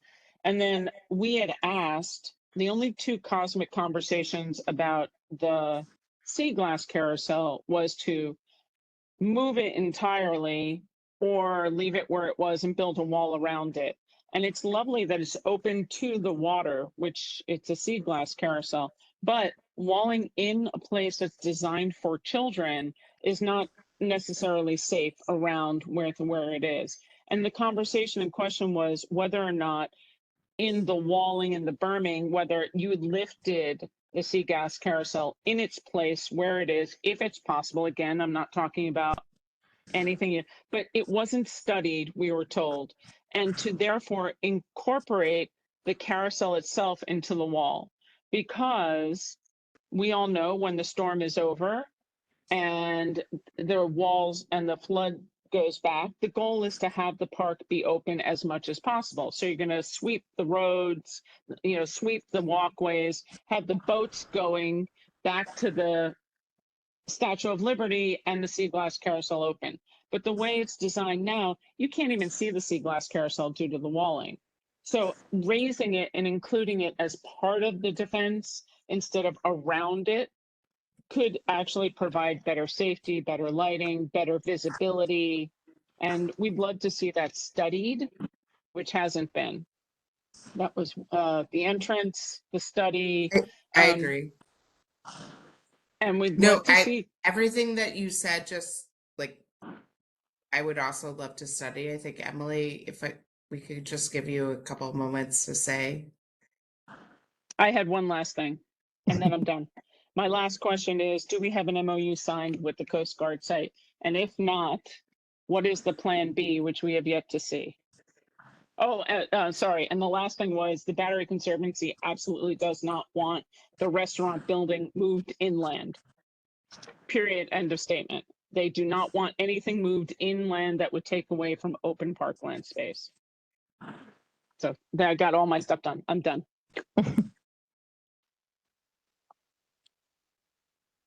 Emily, I'm going to begin with you, and then we'll address the other questions. Okay, which one, Alexis, which one did you want me to focus on, or just hit what I can quickly? And particularly with the sea glass carousel, yeah. Okay, so and I don't know, is anyone from Parks left on the call? Grace? Because we did see a number of different options with the sea glass carousel, and it really came down to a level of risk with deconstructing it and reconstructing a very customized building, and Parks' comfortability with accepting that risk. And so I mean, Alexis, I don't know, maybe you should be better answering this, but it became somewhat of a hard line with Parks and the level of risk they were willing to accept in deconstructing and reconstructing that building. And it's something we can continue to study in future phases, something the design team would love to study in future phases. The I public think should that know we the can cost commit to benefits. actually studying it, uh, which is that I think there's a better opportunity with the sea glass carousel if we could elevate it, which is a lot of the feedback that we received. And I can commit right here to studying that further. Have you talked to WXY about it? Can I ask you something? Where's the feedback you're referring coming from? Because I don't think as a board, this is the first time we've seen the battery tie-in. So we've not given you any feedback, and this small committee and whatever public was still here. It's the first time they've seen it. So which feedback are we referring to? Is this feedback from the Conservancy or from Worry? Because There were I some just workshops, and confused. there's What- been workshops. Yeah, Workshop. it's not from Worry. It actually came out of workshops wherein there was some feedback that the sea glass carousel could be elevated in a way that made it more prominent within the existing landscape, and also we could make it more resilient. Well, would it be helpful if we spend some time, Alexis and all, to actually have the community board provide a resolution on what this community and this committee and the Parks Committee think about these plans? And, you know, maybe you give us a real set of the plans, and maybe we can have, you know, another presentation or something where we could, you know, be helpful in actually, for the first time, opining on this. If you're not, you sound like you're not very No, far along. absolutely. And I think actually, I mean, I'm fine with the resolution, but I also would propose that we have a workshop on it. Like, I think that that would be a super productive use of everyone's expertise here. And we could actually address some of the things that are being proposed, and like, then it could lead to a resolution, and that's fine, but I would be more than willing to have a workshop. My sounds only great. concern about a workshop, the way they have been done in the past, and round tables, is it doesn't allow the public to actually hear everything. You have to choose a round workshop table to go to, or it doesn't allow the public in general. If Laura's at one table about landscaping and I'm at another table about economics and you know, retail, then we're not hearing each other, and there's not an effort or a way that the community board can link these conversations together to then put onto paper a holistic resolution. And we found this consistently with the Battery Park City project, where it was, you know, siloed that way. And I think if you're going to do that, I would request that it's a workshops and presentation first, you know, workshop presentations, and then you have everybody come together in the room and go through everything from the workshop so people can hear each other. Otherwise, nobody knows. And when you do that, Alexis, we would love to see, what is the cost benefit ratio? What are the concerns are lovely, but what is the cost benefit ratio in terms of the whole project? Is it a $10 million decision about the sea glass carousel in a $2.7 billion project? I'd say that the public might ask for that to be saved and secured first, Yeah. versus something else, right? Same kind of conversations about MARSEC, and educating the public about what has to be and where the opportunities are. And I have think that's somebody very fair, Tammy. Like, I actually think that we could construct a workshop around exactly what you're asking for. And I'll go back with the team, but I think this is something that we actually contemplated, is that we need to focus in on this particular aspect of the battery and what the options are. Again, I'm going to give Emily an opportunity to speak, but I think that this is exactly why we wanted to talk to you all tonight. Can Yeah, I make a brief Afterwards, afterwards. Sorry, Emily, continue and then David will ask. Oh, I was just gonna say that I just wanted to go back to the idea this is only a 10 and 15% design, and some of the comments, like Tammy, some of your comments are things that are more difficult to tease out, right? That need workshop time dedicated to really look at alternatives.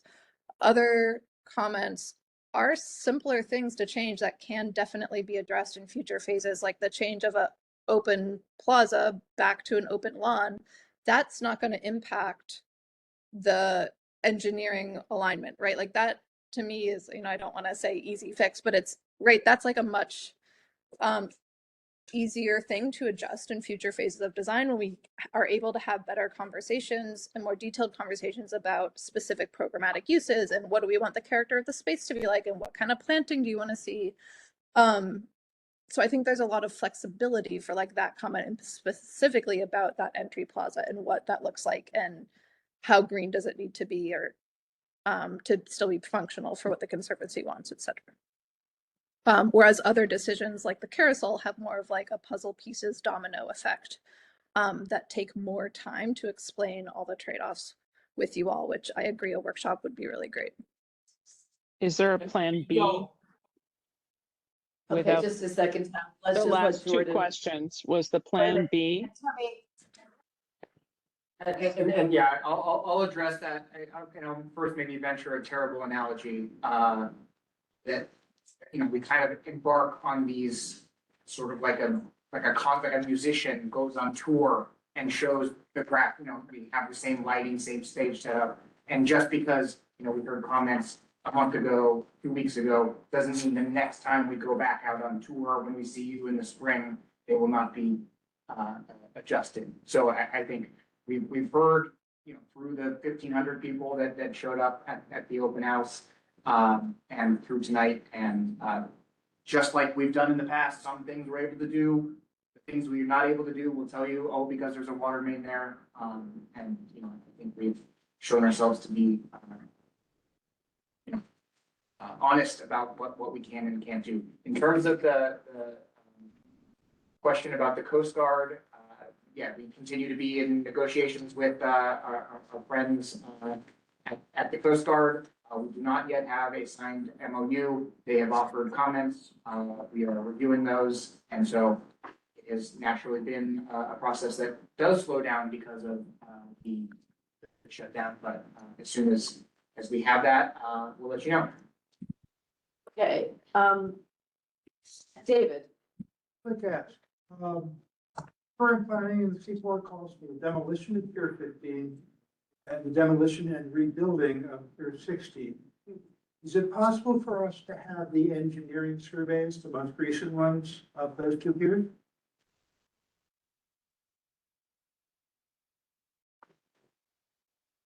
Who is that? Who would that be addressed to, Jordan? We're not sure. Guide us here. I would assume that's either Alexis or Harrison. Harrison would be my guess. Harrison, you still. I think, yeah, I'm still with you. I think it would be Alexis is the one that kind of owns all those surveys. And we haven't done any surveys as a part of our project of those piers, but we have the as-built surveys that they were built on. Well, most recent surveys, no matter who did it. Okay, so that's been asked. Hopefully that could be something that you can get back to us on, Harrison. Is that what I'm hearing? And if it has to be foiled or some such thing? Good. Is that? We'll follow up. We'll follow up. Okay, we'll follow up. We hear that a lot. Okay, good. Who do I contact on that? And, Rachel's in charge. Yes. okay. I'll have I will to- give you my email address. Okay. Okay, so Tammy, I think you're up, and then I think that's it. Yep. My comment is a general one. Everything we've talked about is very inland focused.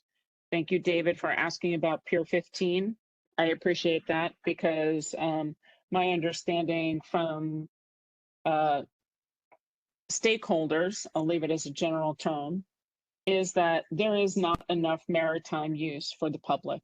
There's no maritime use actually contemplated in any of the things. Everything is an inward looking. The only waterborne uses that we've seen on this are for commercial and privatization. but even limiting the amount of tall ships that come in. While you're looking at extending potentially Pier 16, it's not actually fitting in the functionality of what even the museum has said historically of what they want and things like that. So a Pier 19 at the cost of 15, which is one of our only public open spaced piers, is really not good. I understand that the water line has to be somewhere, but the public is losing at the extension in every single point here. Every point that you look at, the major extensions that are being done for private and commercialized uses, and the public is losing. So I urge you, when you're looking at the water line and you're looking at maritime use and you're looking at how much over water you can do, to take a look at how you can streamline better and retain 15, but also do a bigger build out. Why should the public be suffering on the water line with the map that you have? The first maps that you brought us in the very beginning gave more equity to the public realm. In this case, which is a once in a lifetime opportunity, at least my lifetime, the public is losing. And I don't think that's fair for public use for the largest growing residential neighborhood. Okay, we're gonna have to take a break here. I think, given that it's 9:20 and we still have something else on our agenda, I want to ask that in the future, and in the near future, that in November, that the rest of the project that we haven't seen, whenever that can come to us, I hope in November, we see the sort of this piece that we're talking about, the plan for the Five Seaport area. I don't know how that escaped us tonight, but we couldn't take it on anyway, as you well point out. But to have a presentation on Battery Park and Wagner Park, which we all know, which we're walking through, and not have this as part of the question answer tonight, just seems, I didn't quite understand it. And really, there should be sections of only the things that you're in the middle of the 10% design and you really need the community support, interest, and primarily understanding of what it is that you're doing. And I just feel like we were a little all over the place tonight, so I would just ask, I'm not sure who I'm addressing this to, and this isn't a criticism, it's just a kind of thinking of going forward, that we just present those things where you really need to engage the community for the first time. And in the case of the Southern Tie-In, this is the first time this community has seen it, and to have it enmeshed with so many other things is really, really tricky. So I just hope we can kind of tease this out, and I know. It's fair, and I guess the question is, as some of these projects spin off, become construction projects, should they be part of the quarterly? Are they taking up space that we should be spending on, to your point, more things at 10% that there can be better conversations on? I mean, like, times that you decided not to use? Absolutely critical that we get in here with this battery, with the battery tie-in now. That is a critical portion, and the Five Seaport Master Plans. Things that are on hold, like the Seaport, is very interesting to know. That's a quick comment. We're not dealing with that. And we can maybe work this out with Tammy, earlier than later, rather than doing it at 9:30 at night. But that, I'm very sorry that we really, to the public who's here, did not have the presentation of the Five Seaport Master Plan, nor did, or that piece of it that we're talking about in the center between Brooklyn and the Battery, and that we didn't have a little bit more time to really engage on the Southern Tie-In, which is really, really important. So onwards and upwards, we have, I guess, November and December to look forward to. I think at this point, I'm going to thank our presenters and everybody who came, with apologies for those of you who wanted to talk about Five Seaport Master Plan. That is on our agenda, and that would have been, to me, the critical component of the quarterly update.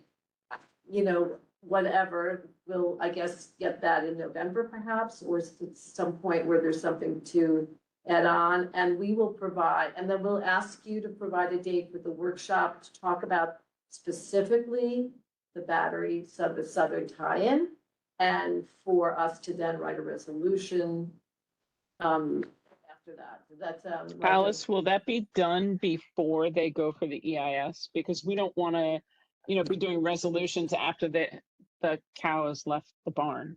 If it's at 10%, I can't imagine how you'd already be going for the EIS. I mean, that seems a little premature. 30% design for shoreline extension is what they said. We were 10%, I'm gonna. We're 30% for the shoreline, 10% for the top side urban design pieces of it. So Outside, is that, what does that mean? Like the programmatic pieces, like the battery tie-in. What the you design. experience when you're walking Yeah, around. most of the comments. Yeah. Yeah. Okay, so we still have time to, when are they going to file for the EIS and the shoreline? Here, what did you Our say, dead- David? shoreline extension effectively shortens any pier it touches. That's right. Pure geometry. And Okay, we've heard nothing back other than we'll look into it for 15. Oh, no, So, you're going to use some contact information, I'll give you mine, and we got a hold of those surveys, because obviously there's a lot there I want to discuss, but I would get your discussion if better. okay, so for follow-up, we've got quite a bit of follow-up.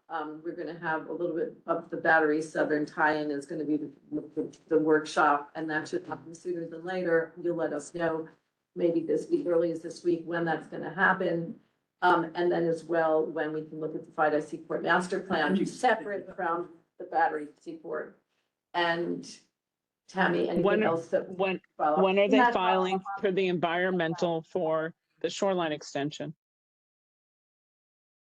Say that again, Tammy, you're asking. We want to be on record with a resolution before they file for the shoreline extension. Environmental impact. So when is that happening? Okay, when is that happening? That's a question for you all.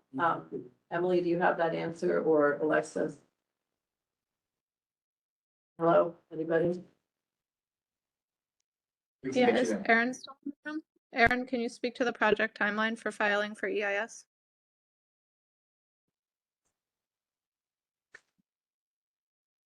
Can you guys hear me? Yes, we can, but I don't know if your colleagues heard you. I can hear you, Emily. So the filing for the shoreline extension is part of the permitting.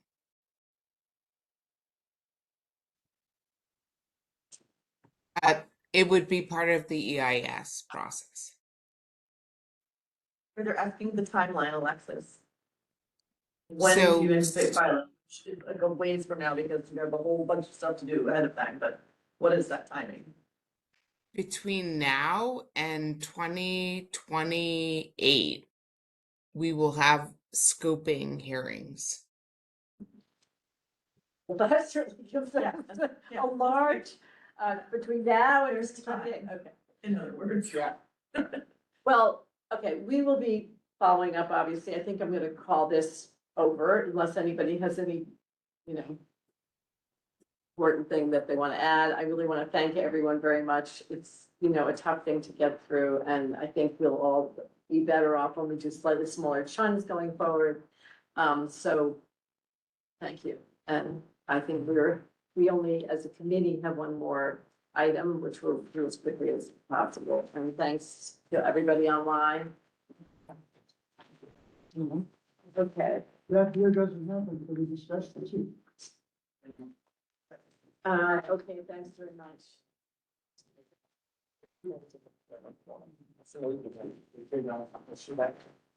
I don't know, actually. I didn't see. There was a woman behind you that's Megan, that was Megan? Yes. Thank you. Oh, okay. Okay, so very quickly, I think you've all looked over I hope that the district needs. We are being asked to remember to look at these things in terms of capital expense and, capital or an expense item, and to prioritize them. We have about 8 items here. I think some look to me like to be eliminated. There's certainly certain ones that can be reworked. If you want to quickly go through these. I have a fundamental question. Yeah. The ones of which most of them are, is that agency does not support and essentially Right. wants to remove the request Right. What are we to do with those? I was told by our district manager, Zach Bomber, not to go forth unafraid, to still continue to keep them in there and not to Okay. remove them. So that is what we are doing. And this, another question. Yes. The priority where? In our committee or across? No, the entire- across the whole thing, but at this point, we probably could just prioritize them in terms of our committee. I think ours. Yeah, but you see where they landed in terms of the overall, where you see 3, 11, 15, that would be the overall, to all of them. Yeah, I have one more question. Number 19, Gotham Park. Why is that environmental protection and not water parks? It's the first bottom of the first Yeah, page. I don't see anything in that write-up that's particularly relevant to this committee. I'm not saying it's not worthy, I'm just saying I don't know why it's here. I have to say, I kind of agree. I think this, and I also wanted to ask Rosa. Rosa, are you still, well, I don't know if Rosa's still online. She was here for quite a while. But I'm gonna ask Rosa and I can get back to this. I think you're right. Rosa, can you She's unmute yourself? here. Can she be unmuted? She I should am have been. here. Hi. Okay, Rosa, hi. God bless you. The 1, 2, 3, 4, 5th item on our sheet, I don't know if you have your sheet in front of you, probably not, but this says the east side of CD1 has very little active recreation space for the growing youth population. The Arches project in Gotham Park has been designated as current future open recreation space for a variety of community needs. Capital funding must be allocated to make it suitable for recreational use and to convert it into green play space. 2 questions. How much of this has been done, if any, Rosa? And 2, don't you think this belongs in parks? I would agree. It does, in my mind. It doesn't belong in parks actually because it is Department of Transportation land, and so Parks Department has zero involvement in the project. No, that's true. I'm sorry. The agency oversight is the Department of Transportation. Absolutely. She's right. Yep. Yeah. But it says that here. But I thought you were asking about Parks Committee as opposed to. Exactly. That was. Oh, okay. So yes, in CB1 committee, I think it makes sense. In park, well, I don't know. I'm gonna stay out of that. It's too confusing for me. Okay. Is any of it taken care of, Rosa? Is any of it? You So wanna right now, change we it? actually have about $56 million in capital funding commitments. Oh. 50 million of that is from the city. Then we have $1 million from Mark Levine, so also from the city. Then we have 825 from Senator Brian Kavanaugh, also capitals from the state. We have the $2 million from the federal Reconnecting Communities grant. So from the federal side. So So would it that's be where we fair are. to say- Yeah, it seems like that has been achieved. Right. Yeah, so we I might would wanna say if we're remove going to them. ask for anything, what we desperately need is actually expense funding. So Okay. interestingly, we had our at the longest table community potluck that we had on Saturday. We actually had the presenting of giant checks, which is always fun. I've always wanted a giant check. Which from Senator Kavanaugh, Mark Levine, and from Grace Lee. And so Grace's is actually expense funding. So that's what allows us to do things like the programming and the free community events like the longest table. So the capital all goes straight directly to DOT. So like, it doesn't pay for like cleaning the site every single day, or when we eventually have public restrooms, paying for somebody who's actually like taking care of the restrooms, right? Like all of those costs are going to be like enormous, and that's on us as the nonprofit to take care So of. can I make a suggestion? Because Rosa can't actually ask as the nonprofit. She can explain her situation, but it's a COIB issue, even though she said she's part of Gotham. let me make the suggestion for her so I can advocate for the community and save Rosa. If we change this to an expense, right, and convert it to be able to allocate programming and services, which is the only two words I think missing from to make it suitable for recreation use and convert it to green play space. Well, why don't you- Would that, Rosa, be an easy way to understand of how to advocate? Because instead of a capital, it's an expense item for the city. Yes. There you Tammy, go. we're gonna need a little more information, and maybe Rosa, you can provide it offline, but we would need to know what have we got? I mean, we've got $56 million in capital and quite a bit, few $110,000. I don't know what you have in expense, but what are we asking for? Because there's so many things that don't have a dollar. So we kind of have to make sure we're being fair with how we ask. And I'm all for the Gotham, but we just kind of know what exactly the need is. So Rosa, if you could just with your not-for-profit hat, write down what those needs are and what the expense budget is currently for it and what the capital expense. So we just have all the facts when this gets written up in its final form. That would be my suggestion, Tammy, unless you feel differently. Because I don't know what it is we've got. She and can, what it is yeah, you're you can asking. send something as an update and officially to Zach, and we can adjust it from there with And the that's also with true the for the partner yeah. hat on. Yeah. Awesome. It's also Will do. true, Rosa, for this Brooklyn Bridge elevated roadway downspouts. That's the item that comes before it under DEP. And, you know, what, is that something that you feel strongly needs to be kept? And Yes, we Yes. really want, we think that that is something that would be a great resiliency project that could be replicated once we're able to actually build the functional prototype. okay, so you need to fix the last one on the first page. And then we can look to approve it or amend it. I still think it should come out of the Parks Committee. And it will go into parks. Richard, it doesn't come out of parks because they are technically not a park. They are a Plaza DOT partner. It is not park land. And so parks will tell you this is not a park. Yes, didn't that, say- I've seen that response It's not an on environmental several. issue. It's not an environmental issue. Yeah. let's If you just Well, the repeat that. DEP one actually is actually, it's The actually a DEP resiliency one project. exactly. Okay, gang, The okay, whoa, stop.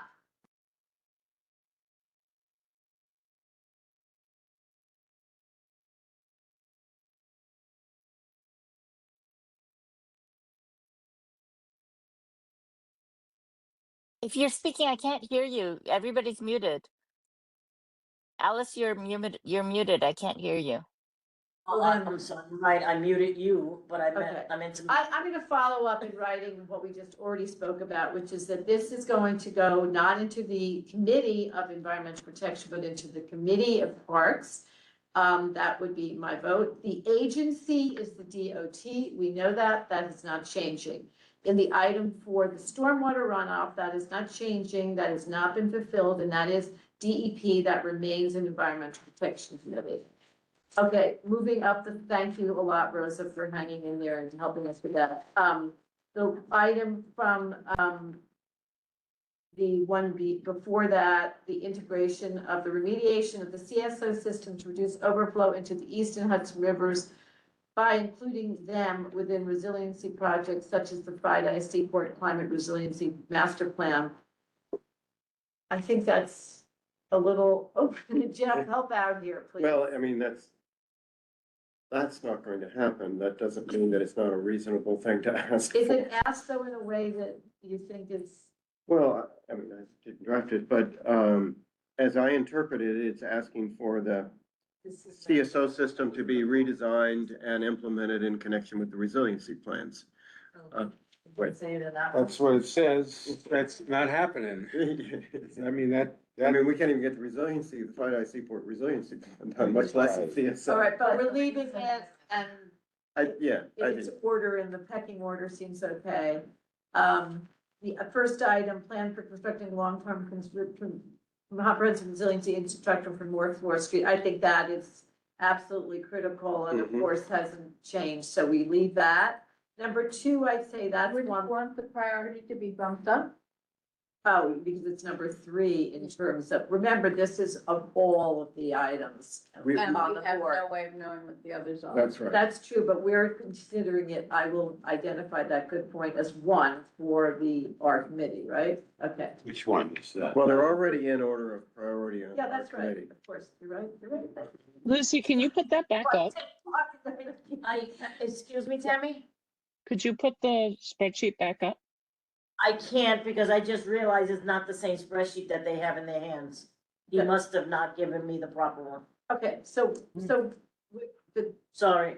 okay, I'll read it. So Zach we're good sent with it. the number one. Number two, I will change the wording on that. That's one I actually wrote when we needed the Barnett Newman Triangle, still very much in need, but I would like to suggest that we're looking for the funding to support the Department of Transportation's reimagining Canal Street plans, which include the pedestrian plaza of Barnett Newman Triangle.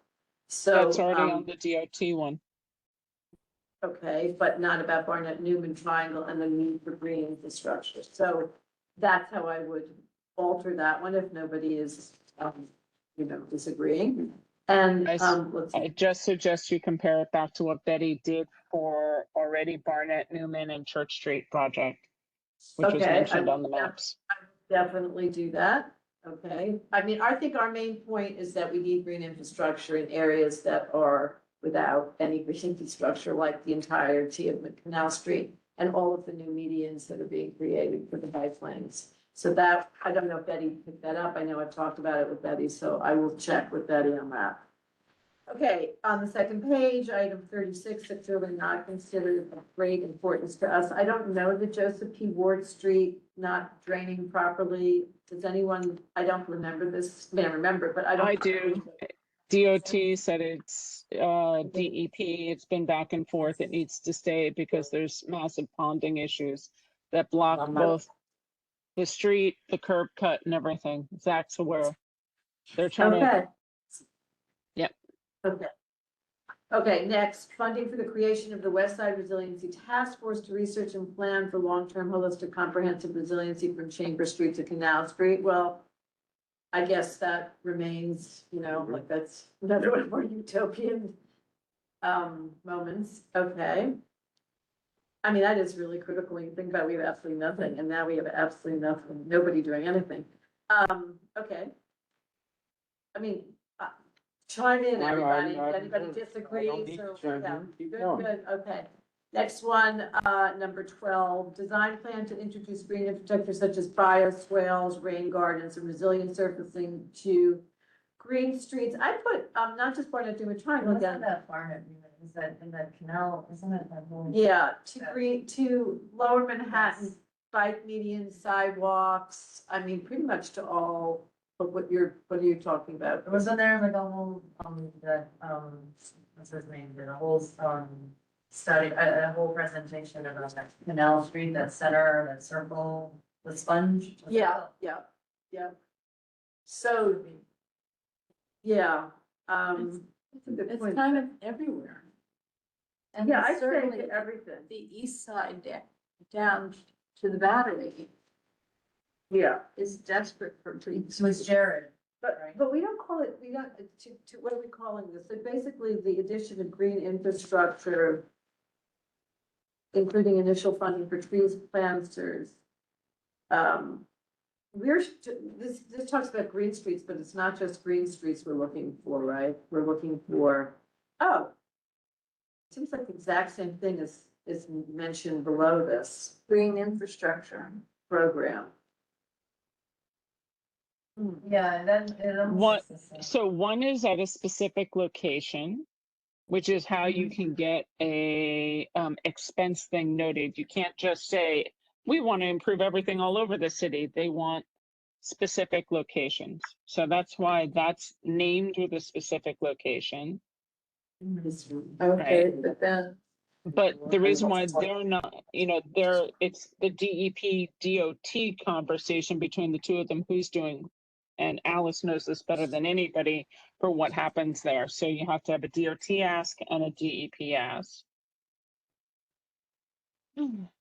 And for item 24, expense 24, you need to just name the parks. And yes, we want all lower Manhattan parks, but they're basically saying, yeah, we can't do that. It's too big of an ask.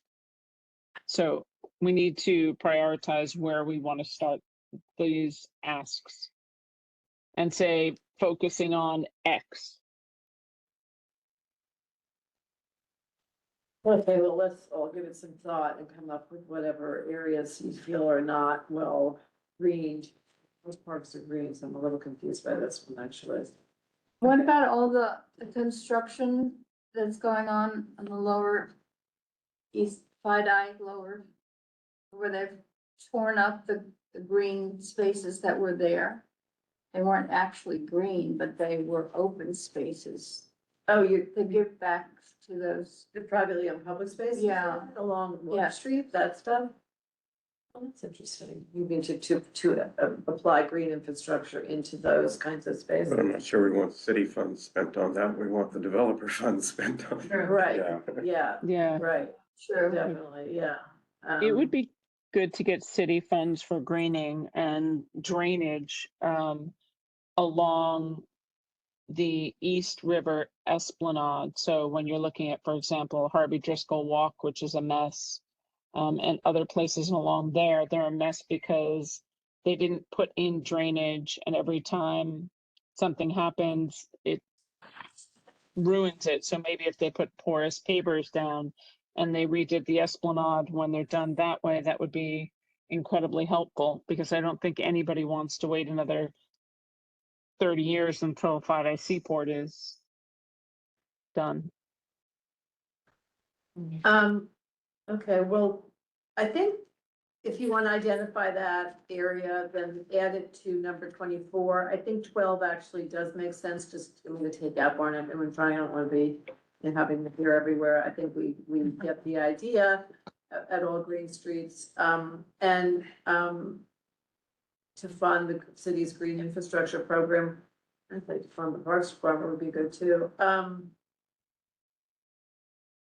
Can I ask a question we've not considered, but Rosa brought up a really good point about the downspouts off the Brooklyn Bridge. Why aren't we asking for the same thing, even though it's a state highway? But it would certainly improve the situation underneath the FDR Drive to get better downspout and drainage. So it's not a mess when it rains for the bike path and pedestrian path below it.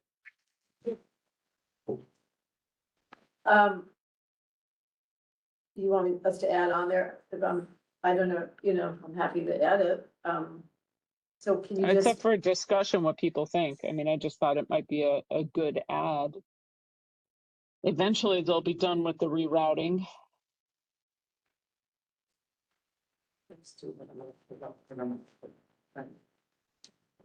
I don't feel strongly, on I'm this. not sure I understand. Just one more time, Tammy, what you're. Talking about the water coming off the SPR above. Right. I mean, I get that, I understand that there. Yeah, It is, right. it's worse for. The flooding is the exact same situation as Gotham Park. It's the exact same scuppers, but I guess the question is it city land? Because this is all city budget money, right? There, so I guess that's question number one. Certainly a Is it question we city can land? ask. And then, ideally you would do something much bigger, like if you have the ability, which is, actual bioswales or It'd whatever. be awesome to catch the rainwater, right? Yes. Treat it and reuse it. And so, Yeah. or, use it and water it. Yeah. And so, yeah. I suspect they have the same issues that we have at Gotham Park, though, which is that there's so much stuff underneath the ground, right? That above ground is the only solution that you might be able to deal with there because it's so complicated below. I don't know, just my 2 cents. Well, if Rose's, I'm going with what Rosa thinks on this one, because she's got a tremendous amount of experience And, you know, Tammy, you point out the one aspect of it being state owned, so that's, I just don't see where the budget's going to come from. From what I understand, the top is owned by the state, the bottom's owned by the city. But again, we can clarify that because yeah, it's kind of a mess. Agreed. Okay, I would, the last one on this page is, ensure composting and recycling funds are reinstated to reduce and reuse New York City's waste. I think that's no longer, applicable. It's no longer applicable. I wanna make another Yay! suggestion. Yeah, right, exactly. CB1 be interested in moving up in the priority of the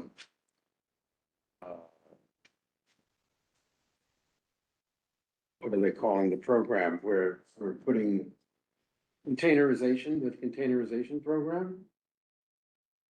Remind us what that consists of, Putting containers in the streets, for people to put their compost. trash, the Oh. trash is off the sidewalks, trash is off the, is bags. You mean, yeah. Containerization program is Yeah. what they're doing. They're doing piloting in different locations. We didn't talk about that. Would we wanna be an earlier community? I think you'd have to tag it to commercial corridors because having anything on the historic streets, which are already tiny and narrow, it's kind of a nightmare. If we wanted to send, well, I mean, there's also new construction rules require them to do containerization internally before they bring it out. All right, gang, who's left here? Is it a yes or a no, Richard's suggestion of asking that CB I don't be know. funded to, Depends on how I feel about it. Excuse me, man. about Richard, did you say? Yes. Hey, Richard, why Hey, don't we that's ask for out. a study? Why don't we ask them to come and talk to us about it? Yeah, why don't we do that? That's I a think good that's a idea. great Can I- idea. Okay, ask for a study. Can I ask you a question? What happened to like things like the independent monitor for like all these projects that are going For on? the BBJ, yeah. Absolutely right, like, I feel like. The one for this battery part thing. Yeah, Wasn't that one of our asks? I could have sworn It those were was. options. I feel like there's like, it was. I feel like this is not what I'm remembering. I So know, it's so gonna I'm just- be- What are these things? I mean, certainly Well, remember. Alice, just make sure that you and Vera nail them and put them in because we're supposed to have that for BPCA for the Northwest. And that was a huge ask. Jeff remembers we argued a lot about that stuff. And then for the BBJ project, which we have no guarantee. For the construction. And for, and what's And the other one for? 100 J gold. Construction? Park City Battery Park City, Coastal Resilience. Whatever. Battery, the authority is Northwest. Northwest. But that's Yep. state. Is that okay, we It's- can get, They will do a city monitor. It doesn't make a difference. City can pay for it. City gets money from the Battery Park City Authority. So, and they had to, city controller had to approve this. So, okay, last two, the fund the financial assistance programs assist buildings to reach compliance with local law 97, that certainly seems like a good I idea. like that one. Yeah, you don't, yeah, Yeah, you yeah, do. That, yeah, sure. Important. And then the other one was study potential locations for desalinization and grid scale battery storage located on Governor's Island. How, these are ancient history, that was, I felt like before about 2 years ago. I remember that was his thing. I don't know much about that and I've heard nothing about it, but does anyone know what that is? No. that probably has to do with Earth Matters and stuff. For everybody who was being moved around. May I request that maybe we just prioritize things that we like desperately need, like FIDI Seaport Resiliency, and maybe like cut stuff like that off? I'm with you. I would vote yes to Rose's amendment Well, there. the good thing is we don't have to vote tonight. We can vote it in at exec when we do the whole reso for it. But the question is between now and then, why don't we just check with the Trust for Governor's Island? Richard and I are there and we've never heard about it, but okay. But we could check. We can check. The grid feel better. Okay, can I just ask Rosa, what were you suggesting you wanted to add there about the FIDI Seaport resiliency plans? Well, I mean, the concern is that we don't actually have, like, with everything going on with the federal government, we don't have the funding for the full design of that project. Right? They only, I think they were advocating for 15 million. They got 3 million in the last city budget. So we're 12 million short. That means that engineering and design teams can't keep moving forward with an actual to get us to a shovel-ready plan, unless they're That's- funded. You're saying the whole FIDI Seaport plan, or are you talking about the Seaport resiliency plan? Which No, I'm was the talking one- about FIDI Seaport, and the Seaport resiliency is its own problematic ball of wax because they had the $43 million clawed back by in capital by the federal government. So I said we have that too. I yeah, think those are critical. yeah. To me, it's Okay. like there's no point in having a flood protection system that has a really big gaping hole in the center of it. No It joke. makes the rest of it useless. Okay, great. Anybody else want to add anything? She left. Tammy left? Yeah. Okay, anybody else? I think that's good. That's good. Thank you. That's for all we having have us. to So is the meeting adjourned? The meeting is adjourned. I have Second? to say. Second. Good night, everyone. Good night. Thank you for being, Good night. with us.